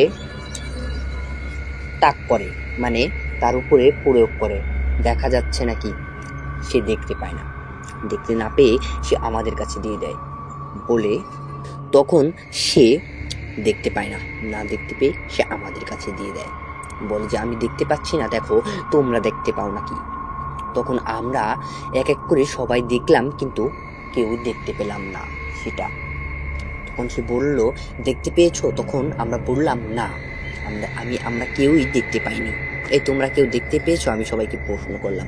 তখন তারা বলল, না, আমরা কেউই দেখতে পাইনি। তখন সেই লোকটা বলে, মানে ওই কাকুটা বলে যে, আমি কি মিথ্যা কথা বললাম? তখন বললেন, না, আপনার ঘটনাটা সত্যি, আপনার 2 নাম্বার ঘটনাটা আমরা আসলেই বাস্তবে পরিণত হলো, আমরা সত্যি সেটা দেখতে পেলাম, একদম নিজের চোখে সেটা দেখলাম যে আপনার ঘটনাটা, পুরো ঘটনাটাই সত্যি একটা ঘটনা। তখন বলে, হ্যাঁ। তখন সে আমাদেরকে বলল, চলো পাশের এই বাড়ির পাশে একটা পুকুর আছে, চলো সেটাকে দেখাই নিয়ে আসি। তখন আমরা বললাম, কোথায়? দেখতে পাচ্ছি না তো। বলে, তোমরা দেখতে পাবা না, এই সাইডে। তখন বলে, হ্যাঁ তাহলে চলেন। তখন তারা সবাই মিলে যায়, আর সেই পুকুরেরও নাকি একটা ঘটনা আছে, অনেক ভয়ঙ্কর একটা ঘটনা। বলে সেই লোকটা বলে, এই পুকুরের একটা ঘটনা আছে, শুনবে? তখন বলে, আচ্ছা বলেন। বলে যে এই ঘটনাটা আমার সাথে এবং কি আমাদের মধ্যে কারো সাথেই ঘটনা, মানে আমার সাথে যারা থাকতো তাদের ঘটনা। সে হচ্ছে এই জায়গায় কাজ করতো, কিন্তু অন্য পাশে, এটা হচ্ছে তাদের, মানে সে এখানেই কাজ করতো আমার ভুল হচ্ছে যে আমি বললাম আমাদের কারোর সাথে ঘটনা, আমার সাথে যারা থাকতো তাদের ঘটনা, আমার কথাটা ভুল। আমাদের সাথেই সে থাকতো, মাঝে মাঝে তার সাথে ঘটেছে। তখন বলে কি ঘটনা বলেন। তখন বলে যে আচ্ছা তাহলে হাঁটি আর সব কিছু খুলে বলি। তখন বলে আচ্ছা তাহলে হাঁটি। তখন তারা একটু একটু করে পা ফেলছিল, আস্তে আস্তেই পা ফেলছিল। তখন বলে এই পুকুরটার অনেক অনেক ভয়ঙ্কর একটা পুকুর নাকি। তখন বলে যে আচ্ছা তাহলে ঘটনাই বলেন। তখন বলে যে আমাদের এই রাজারা যখন রাজার আমল শেষ হয়ে যায়, মানে রাজাদের দিন শেষ, তখন মানে রাজারা চলে যায়, মারা যায়, এরপরে এই পুকুরে অনেক মাছ ছিল, কিন্তু মারার মানে মাছগুলো ধরার লোক ছিল না। এই আমাদের পাশেই, মানে আমাদের সাথেই থাকতো, তার বাড়িটা ওই পাশে।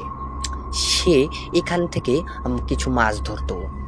বলে যে তার বাড়িটা কোথায়। তখন বলে যে ওই যে একটা, তার বাড়িটা হচ্ছে ওই পুকুরটার ওপারে। বলে যে ওই যে একটা বাড়ি দেখতে পাচ্ছ না, টিনের ঘর। তখন বলে হ্যাঁ হ্যাঁ। বলে ওইটা। তখন বলে সে লোকটা বললো হ্যাঁ হ্যাঁ ওইটাই।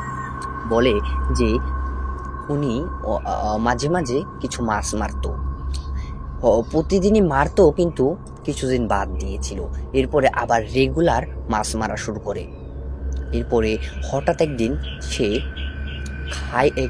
ভাত খেয়ে তারপরে আসতো। ওই দিন সে তখন বলে যে ওই দিন সে মাছ মারার উদ্দেশ্যে সে একটা ছিপ মানে বড়শি নিয়ে আসতো আর বড় একটা জাল নিয়ে আসতো। সে ওই দিন খাবার দাবার শেষ করে তার বউকে বলে কই গো পান নিয়ে আসো। তখন তার বউ একটা পান নিয়ে আসে। বলে কই গো একটা পান নিয়ে আসো। তার বউ তাকে পান এনে দেয়। এনে দেওয়ার পরে সে মুখের মধ্যে নিয়ে চাবাইতে থাকে আর বলে যে আমি তাহলে এখন উঠি, মানে মাছ মারার উদ্দেশ্যে যাইতে চাচ্ছে। তখন বলে আচ্ছা যাও, সাবধানে যেও। প্রতিদিন একই কথা বলতো, সাবধানে যেও। বলে আচ্ছা তাহলে সাবধানেই যাব। তখন সে মাছ মারার উদ্দেশ্যে তার ওই বড়শিটা নিয়ে আর জালটা নিয়ে বের হওয়ার পরে সে সোজা চলে আসে ওই পারে একটা নৌকাও দেখাইছিল আমাদের। বলে ওই দেখো একটা নৌকা, ওই নৌকায় সে মাছ মারতে আসতো। বলে ওই নৌকায় মাছ মারতে আসতো, অত ছোট্ট একটা নৌকা। বলে হ্যাঁ অত ছোট্ট একটা নৌকা নিয়েই সে মাছ মারতে আসতো। তখন বলে আচ্ছা। তখন বলে যে সে তখন ওই নৌকাতে উঠে সে কিনার দিয়ে মাছ মারে না নাকি, সে মাছ পুকুরে এসে, পুকুরটা অনেক বড়, মাছ পুকুরে এসে সে বড়শির ছিপটা আর জালটা কেমন ভাবে ফেলে রাখতো, কিন্তু মাছও পাইতো, অনেক মাছ পেত। ওই দিন সে মাছ মারতে এসে সে দুই পাশে দুইটা, এক পাশে জাল এক পাশে বড়শি ফেলে সে ওই নৌকার উপরে বসে থাকতে থাকতে সে এক পর্যায়ে শুয়ে পড়ে। তার শরীরটা একটু ওই দিন কেমন যেন করছিল, তাই সে নৌকার উপরে মাছ নদীতে গিয়ে, মানে মাছ পুকুরে গিয়ে দুই পাশে দুইটা জিনিস, মানে এক পাশে জাল আর এক পাশে বড়শিটা ফেলে মাছ পুকুরে সে একটু বিশ্রাম নেওয়ার জন্য শুয়ে পড়ে। আর এইভাবে সে এক পর্যায়ে ঘুমিয়ে পড়ে।